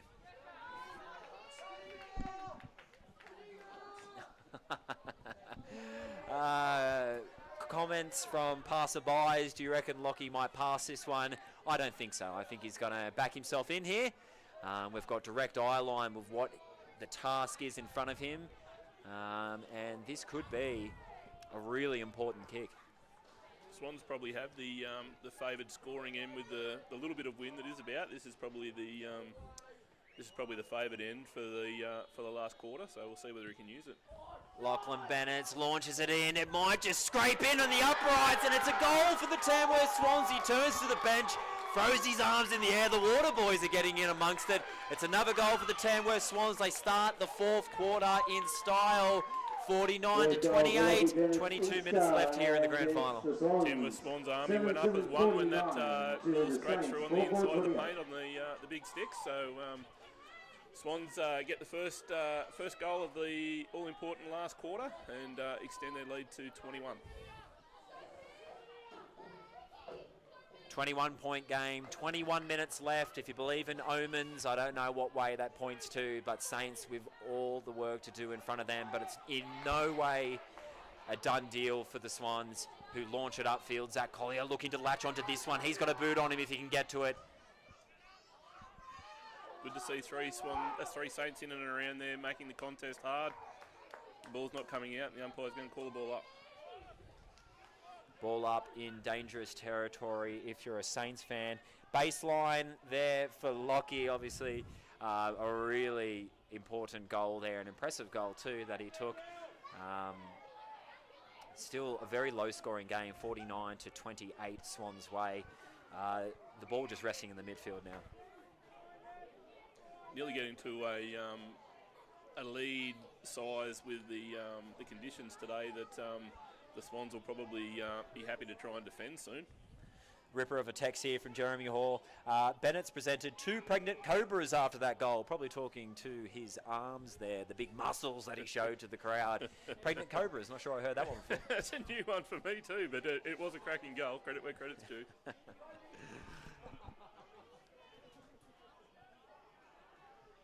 Yeah, all the love coming in for Lachlan Bennett's after that goal. We're going to go Lucky. Go Lockie, that's my boy. Proud mum moment. Clearance there from Inverell Saints, Angus Croft, but goes straight to Swans' hands. Huge mark there for Wyatt, who looks to play it out to Rex Quayle, who then pings it over to Lockie Hunt, who looks to launch it upfield to a free source. The Swans are just kicking at will now, finding plenty of jerseys. They've got plenty of confidence right now, and I tell you what, if they can pinch another one here, well, I'm not going to say anything after that. The words nearly came out of your mouth. No. I'm just saying they'll be filled with confidence. Yeah, no, 100%, and you're not wrong whatsoever. It was great movement from the Swans there. 2 or 3 open players. They used a lot of them, and it's left Sauce to try and convert. Absolutely got purchase on that one, but it just swung to the left. He's definitely got that in his kit bag, but just miscued that one just by a touch. Number 23, like Michael Jordan before him, he's got plenty of skills.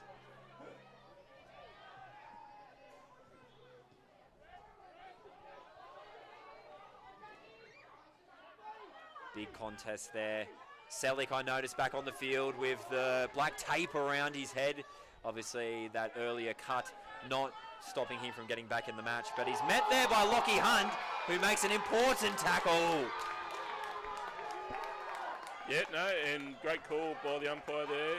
Selig took him on and did try to get away and wasn't able to do so. He won't be happy with that, but correct call by the umpire as the ball just lands in the hands of Sauce again. Sauce, it's not often you get a chance to redeem yourself. Not that he did himself any disservice by that last shot, but he might just compensate a little bit here. He just dragged to the, was it to the right in that last kick? To the left in his last one, and then he's probably got himself the harder angle this time, but he'll probably start it out on that right post and let it drift back. He tells me he used to be a goal kicker in his rugby league games, and he loves the opportunities to kick important goals, and that one's gone through. It's another goal for the Tamworth Swans in the 4th quarter of this grand final. Still 18 minutes left, but you can see what that means for the Swans. 100%. You can see all the boys getting around him when he kicked that goal. The cheer squad that they bring along down in front of our commentary point here all went up as one. It's really starting to get to desperation times now for the Saints. They need to win this clearance, and they need to start figuring on the scoreboard. 8 goals, 8 behinds, 56 versus the Swans, or the Saints should I say, 4 goals, 4 behinds, 28. Swans will just be looking to keep on this running into the 4th quarter. Still plenty of time though. 100%, 18 minutes, or well, 17 and a half, we'll call it as it is. But yeah, that's plenty of time in footy. As I said a bit earlier in the game, it only takes a couple of clearances to be won and a bounce of the ball or two to go the right way, and there's 2 or 3 goals kicked. But I'll be 100% honest, it just hasn't looked at any stage like the Saints have got that in them today. Looking at the text line from Scott C. Rex Quayle, Tamworth Swans, Jude Bolton. Thank you for messaging in. If you're watching on the live stream, jump in the comment section. Tell us where you're listening or watching from, who you're supporting, what you think of the game. Saints here look to launch it up, and it could be an important mark there, but I don't believe he took that. That'll be play on, but he gets away from the Swans defender and kicks an important goal for Saints. Yeah, a little bit of breakdown in play there, but I think Angus thought he might have grabbed that, but quick enough to get up back off the mark and push his player away and snap a goal through there. So that's Angus Croft kicking another for the afternoon, and just gives the Saints a bit of a sniff there. So this next centre clearance here will be of the utmost importance. 22-point ball game. You won't want to go anywhere. It's still anyone's game here. Saints pinching back an important goal there after the Swans started this quarter on fire. But it could all be for naught if they don't keep that running going. A few positional changes made by the Inverell Saints in the last couple of minutes. Captain Ryan has come into the midfield and is playing on the ball and already had 2 or 3 touches, so that could change a few things. Goal scorer for the Tamworth Swans, Connor Mackle, looking to get back onto the field. Covered in mud, so you know that he hasn't been pretending out there, so he'll be looking to close this one out for the Swans if he gets back out there.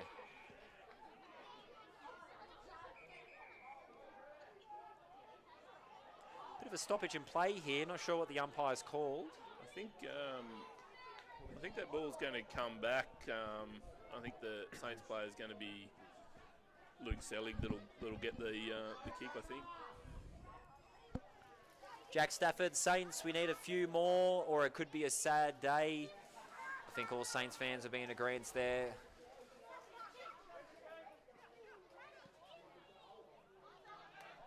Harry Moffat again, just couldn't quite get his hands there. Great spoil by the Swans player. Big from Rex Quayle there, just got that big mid of his to spoil that mark there, but still not out of danger yet. Saints obviously realise that it's time to press. They've got nearly all their players other than one in the attacking half of the field currently. If they're to win this game, they're going to win it on their attack. So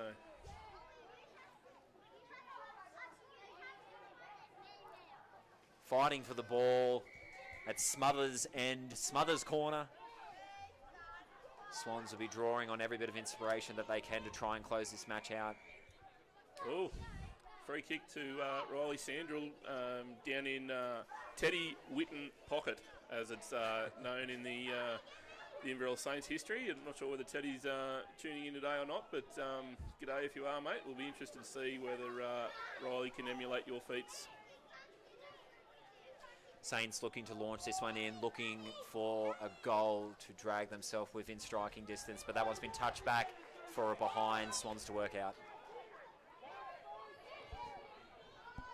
It's normally one of the Saints' better sections of the game, locking it in down here, and there's a lot of talk and a lot of hand movements and stuff going around on the field right now, so they're obviously doing their best to keep it in the attacking zone, and Swans will be doing their best to move it slowly and wind down the clock. Measured, controlled kicks here from the Swans. Maybe a little bit too far out to think about moving to a defensive style game here, but there could be an intercept mark here. Unfortunately, couldn't get his hands to it. Rats gets on that one as Liam looks to clear his lines. Swans just struggling to get the ball out of their end here. Certainly too early in the quarter to start resting on the lead, I would have thought. So Inverell Saints there given a free kick. It goes to Luke Selig. He'll spot it up into Harry Moffat, who just can't quite take it, but it's still live in there. He's played that as a trip, and it probably was there too. So we might have a Swans injury down here in the back pocket. Looks like to be in a fair bit of pain. Just can't quite make out what player that is, potentially Liam Cullen. As the Swans march upfield, which is a much needed break after a bit of an offensive onslaught from Saints. 50-metre penalty conceded there by the Inverell Saints, which obviously can't afford to do at this time of a game. Bit of frustration, maybe? I'd say it might be starting to get to a couple of fellas, yeah. Caleb Crowhurst already has 3 goals. Looks for Zach Collier, who makes a good mark here. He might fancy his chances here. I think he's going back and lining it up for another shot. Now, we haven't got the best angle for this attempt at goal here, but we'll do our best. We might just look at the crowd and see how they react. It's off the side of the boot, a banana-like kick, and that'll be for a behind, I believe. Might have been out on the full, that one. So Saints, yep, definitely up in the full. Saints aren't going to lose any more points there, and they get to bring it back in.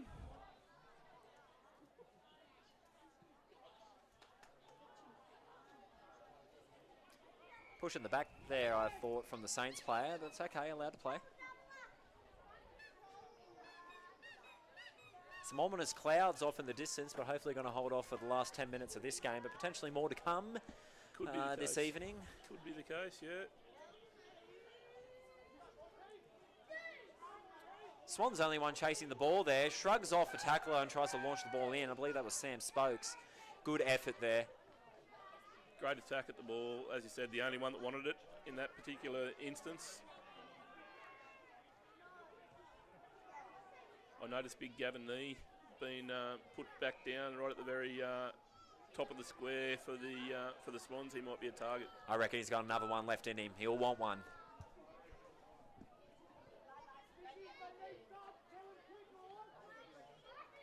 Fantastic run through there as Swans. Connor Mackle likes his chances, has a shot.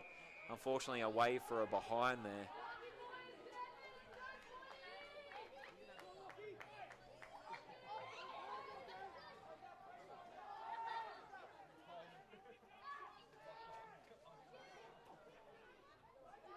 Ball in the hands of Hayden Chappell. He's got a free Nash Tome down the wing,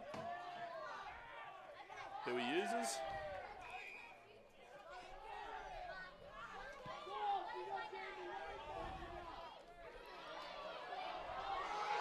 Not a whole heap of talk between the Inverell Saints there, spoiling one another in the contest.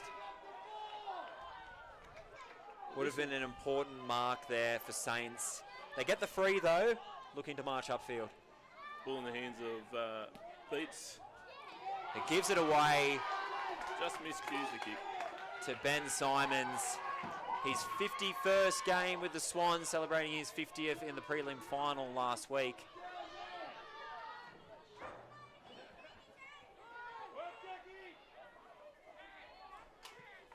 Saints Jack Bennett there, great attack on the ball, managed to get a clearance out to the same player again, Harry Moffat. I feel like I've said his name 50 times in the game. Just hasn't been able to keep control of it. Although he comes up with a free kick, umpire calling hold. Potentially not agreed with by my fellow commentator. I thought Swans were running in the right direction directly after that, but the umpire's made his call. I will respect it. 100% we will.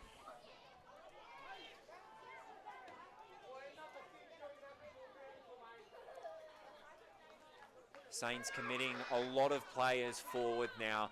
8.5 minutes left in the AFL Northwest Grand Final. It's Swans, 8 goals, 8 behinds, 56 to Saints.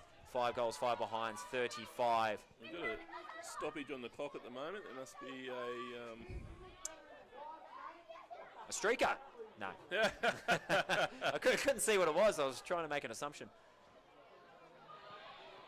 Ball comes down to Luke Selig. There's a hurried snap, but has missed it to the left. Coach Matt Harrison making a couple more changes. Paulie Stevenson off the field and Dallas Baldwin on.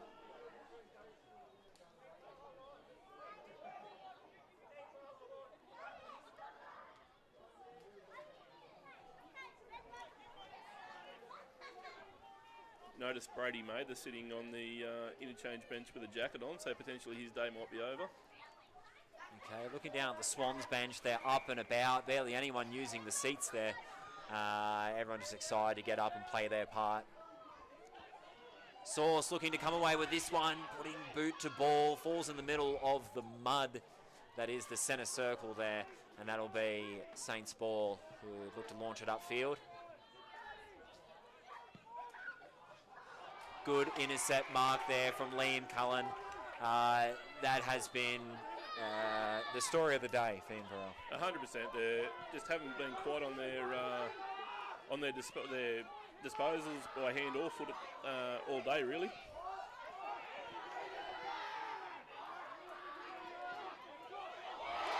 Big tackle there on Fisher. Saints come away with the ball. It was a huge hit, but Liam Cullen taking his second intercept mark in about as many minutes. Luke taking in the big breaths there. Nick Fisher, that is. Like I said, there's 3 Fishers out there. I'm just trying to get the first names right. It was a huge hit, and he's on the sidelines there. He's been huge for the Swans today, just taking in a few big ones now.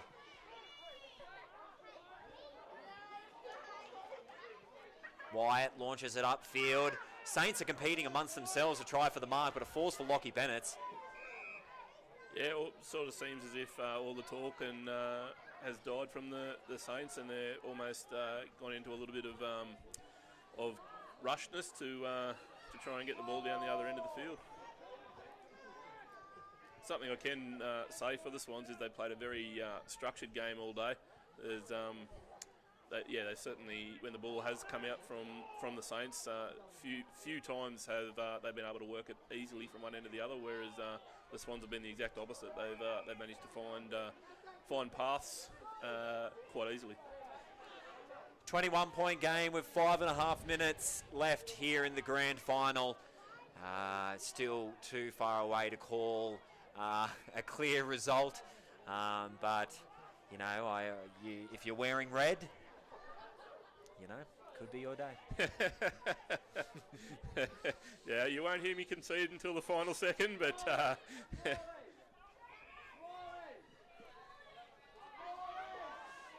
looking at the text line, a couple of comments about some decisions that have been made recently. I think it's been a very well umpired game. There's nothing that's really stood out to me has gone one way or the other. No. Really letting the players decide the match. 100%. It's often easy to make a comment when you're supporting one team or another. We're all guilty of doing that over time, but I certainly believe the umpire has been quite fair both ways. I'm sure there's been some incorrect calls, but certainly not favouring one team or another. We might get our cameraman to zoom in on number 24, the Tamworth Swans here right on the sideline. Has one of the great strap jobs you've ever seen. I'm not quite too sure what injury he's got there, potentially on the right here. But yeah, I tell you what, there is some walking wounded out there right now. Yeah, he's certainly one of the many that have some interesting placement of the elastoplast by the end of this game. And I'm sure there'll be a fair few walking wounded, bruised, etc. players over the next couple of days. But if you have possession of that cup, the pain tends to be dull. 4 minutes left. Still Rob Stainforth for the Swans with an important mark there. He'll take his time with this one.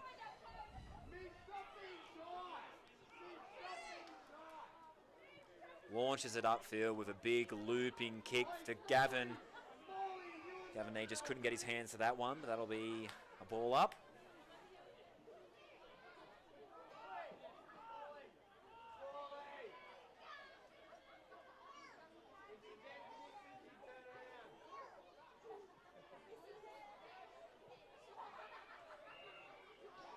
Bit of an old school drop kick there from Ben Simmons, I believe it was.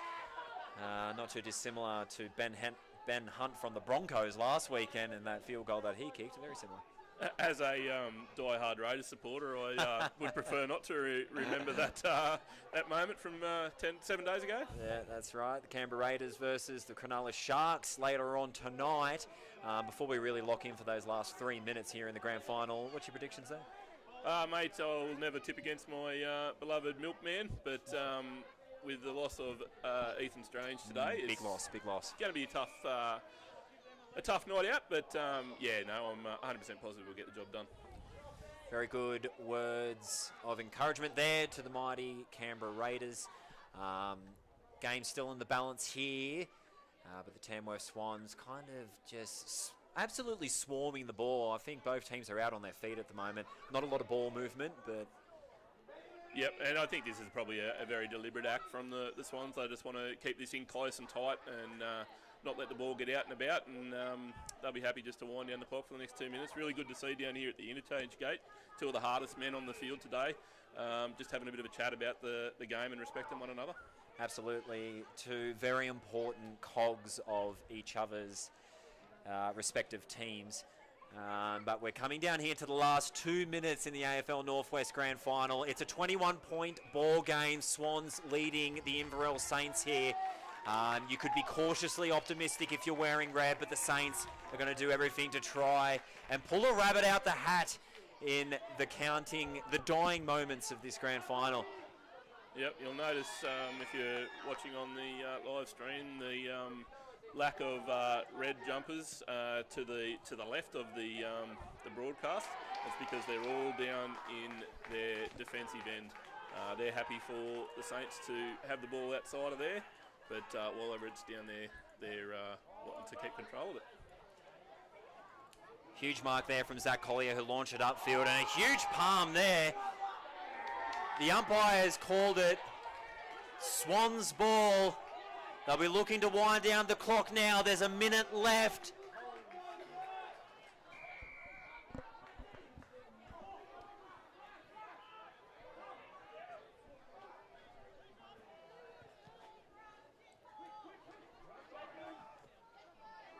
Contested ball on the half wing there. All wrapped up again.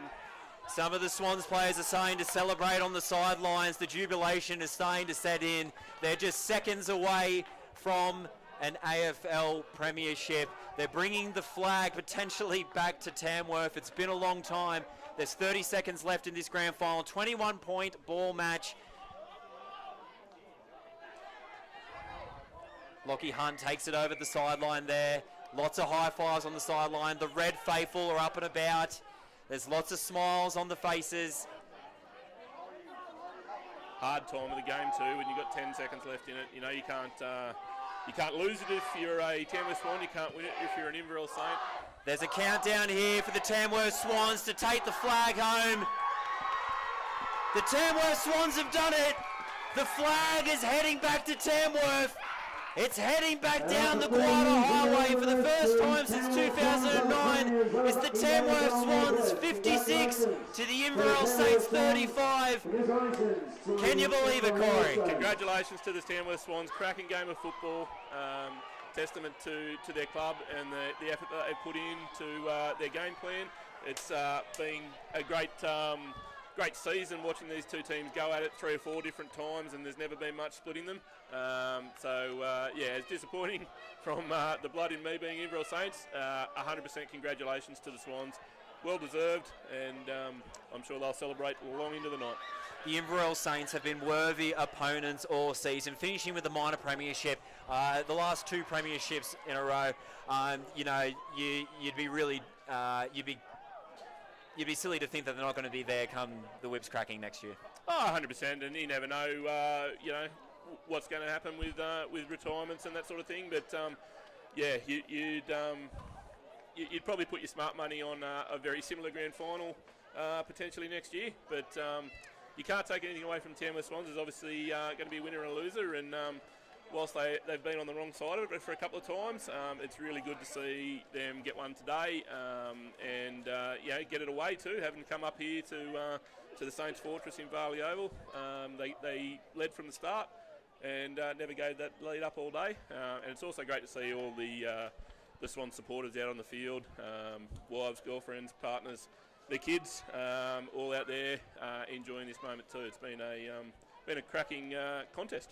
It's hard to understate how much this means for the Tamworth Swans club. Some absolute veterans who have played hundreds of games for the clubs, who have never gotten close, who have never gotten that flag. It's been since 2009, and these guys will go down in folklore for the mighty Tamworth Swans finally bringing that cup home. It's been a long time coming, but it's finally been done, Tamworth fans. Get around your team, get out to the Post Office Hotel this weekend, because we're going to have a bit of fun. The Tamworth Swans 56 to the Inverell Saints 35, your 2025 AFL Northwest Premiers. Congratulations again to the Tamworth Swans, commiserations to the Inverell Saints, but also congratulations to the Northwest AFL. Great season they've put on. Great to see the Armidale Nomads come back into the comp as well to make it a bit bigger competition. Yeah, well done to all involved in the season. I can see Josh McKenzie out there giving all the hugs to the Swans players, one of the stalwarts of the club. And you look a bit further over in the field, I can see the Inverell Saints in a huddle. They're obviously having a bit of a yarn about their season and how today went down. They'll probably be using this as fire in the belly for the start of next season. All right, it's time for me to go out and celebrate. I've been Jimmy. I've been joined by Corey. Absolute ripping of a game. Let's do it again next season. Yep, thanks very much for today, Jimmy, and we'll see you all next year. Stick around for the presentation.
And stay with us, folks. We'll keep the stream going as we wait for presentations to start. Thank you very much, ladies and gentlemen.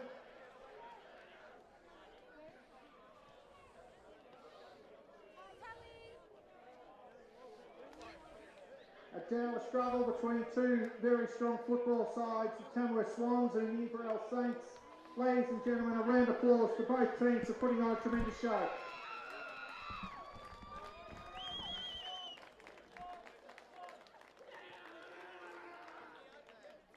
The presentations today are going to be presented by Veronica Griffiths, the wife of the late great Jerry Griffiths, a life member of the AFL Northwest, pioneer, and I would say today a very happy Tamworth Swans supporter.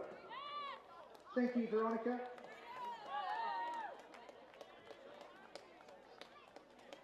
Before we move on to the awards and the premiership presentations, the end of season awards were announced on Wednesday night on the AFL Northwest New South Wales social media, and the Jerry Griffiths Medal, which is the leading goal kicker award for the AFL Northwest this year, was won by, from the Tamworth Swans, Lachlan Bennett-Singster.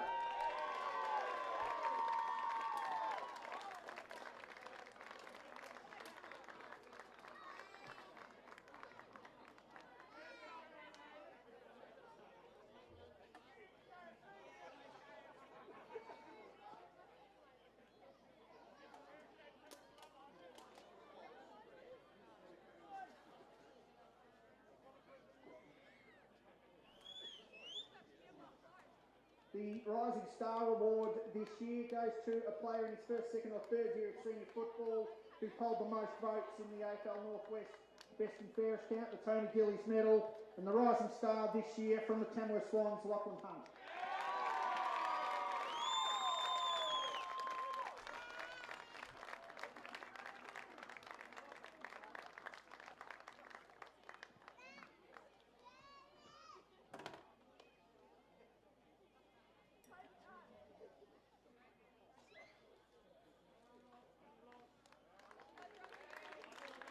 The Coaches Award for the year from the New England Nomads, Aidan Barry.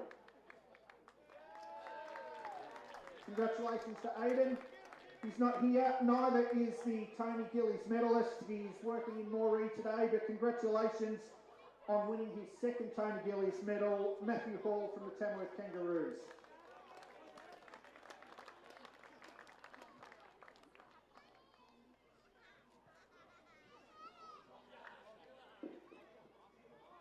Last night, the men's team of the year was announced. The players could come forward and accept their medals. Backline, Tamworth Kangaroos, Nick Buckland. From the Tamworth Swans, Dylan Beasley.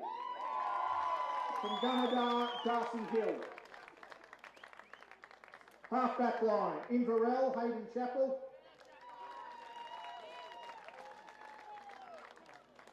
Tamworth Kangaroos, Carl Frazier. Tamworth Swans, Josh Engo.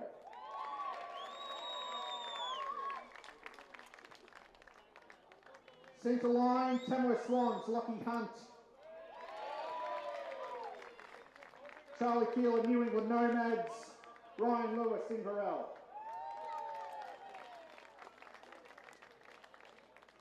Half forwards, Matthew Hall, Tamworth Kangaroos. Zach Collier, Tamworth Swans. And Angus Croft from Inverell. Forward line, James Walters, New England Nomads. Lockie Bennett-Singster, the Tamworth Swans. Jacob Veering, Gunnedah. Followers, in the ruck, Nash Tone from Inverell. Hunter Green, New England Nomads. Nick Fisher, Tamworth Swans.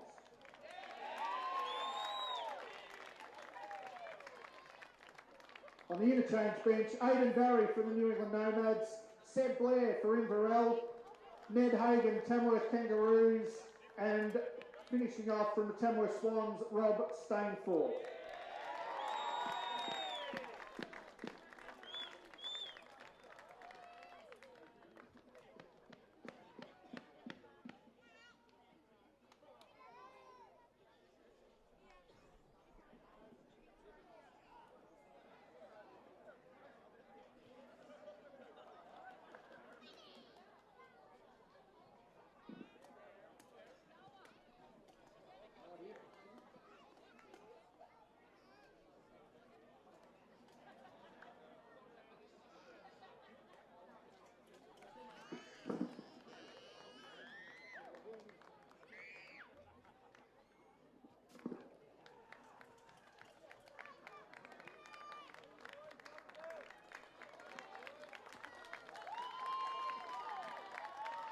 Whilst we're clapping, a round of applause please for our umpires for today. Thank you very much, Lindsay Brush and Rob Smith. There is also the Golden Whistle Award to the umpire judged as the best throughout the year. Votes are given by both clubs and the umpires. This year, our Golden Whistle Award winner isn't here. He got a job with Rex Airlines in about July, but he did a great job. Congratulations to Alex Morell.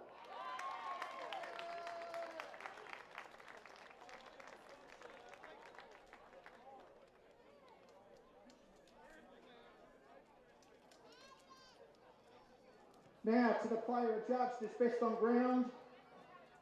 He is presented with the Graham Nuttall Trophy in honour again of another AFL Northwest Life member. Graham sends his apologies that he can't be here today. Thank you, Veronica, for stepping in to present it. Best player on the ground today from the Tamworth Swans, number 39, Connor Mackle.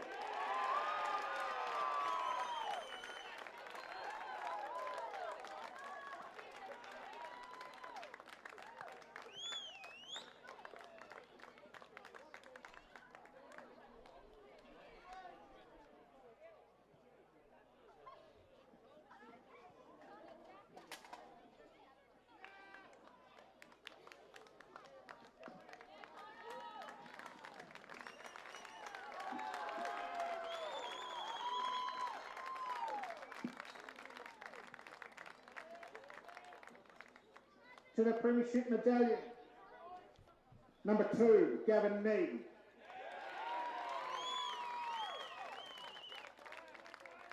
Number 3, Rex Quayle.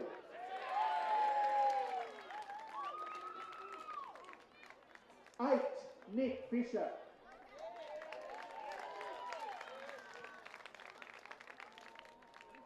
Nine, Zach Collier.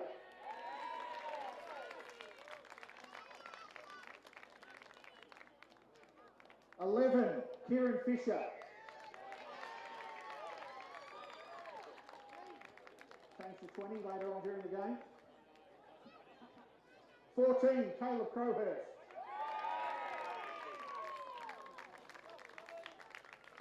18, Damien Tom.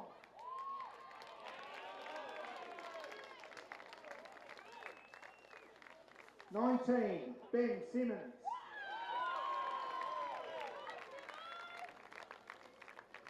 22, Wyatt Roberts. 23, Luke Fisher.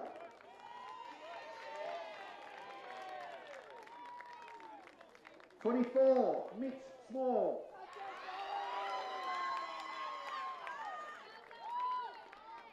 26, Harrison Hayes.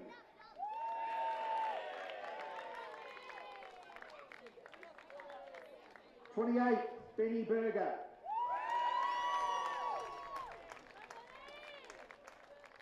30, Rob Stainforth.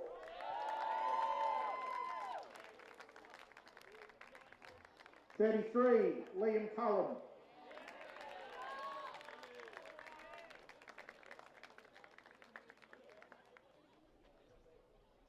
35, Lockie Hunt.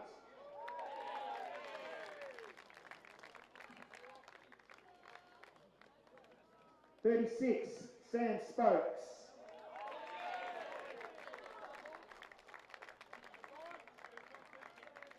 39, Connor Mackle.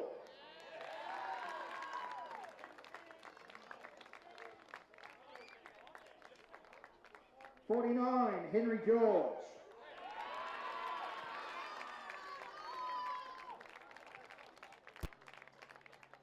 70, Josh Ango.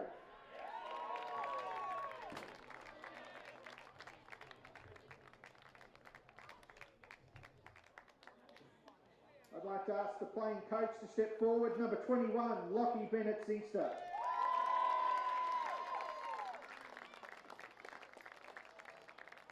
And the captain, number 6, Dylan Beasley.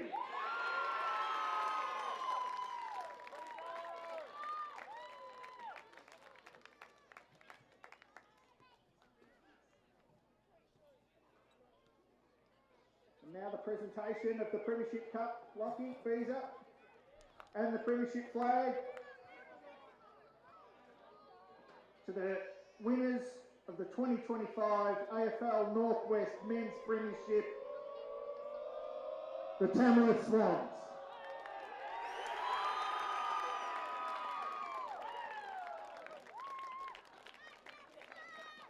Inverell, thank you so much for your season. A tremendous effort. Fought hard today, just wasn't meant to be.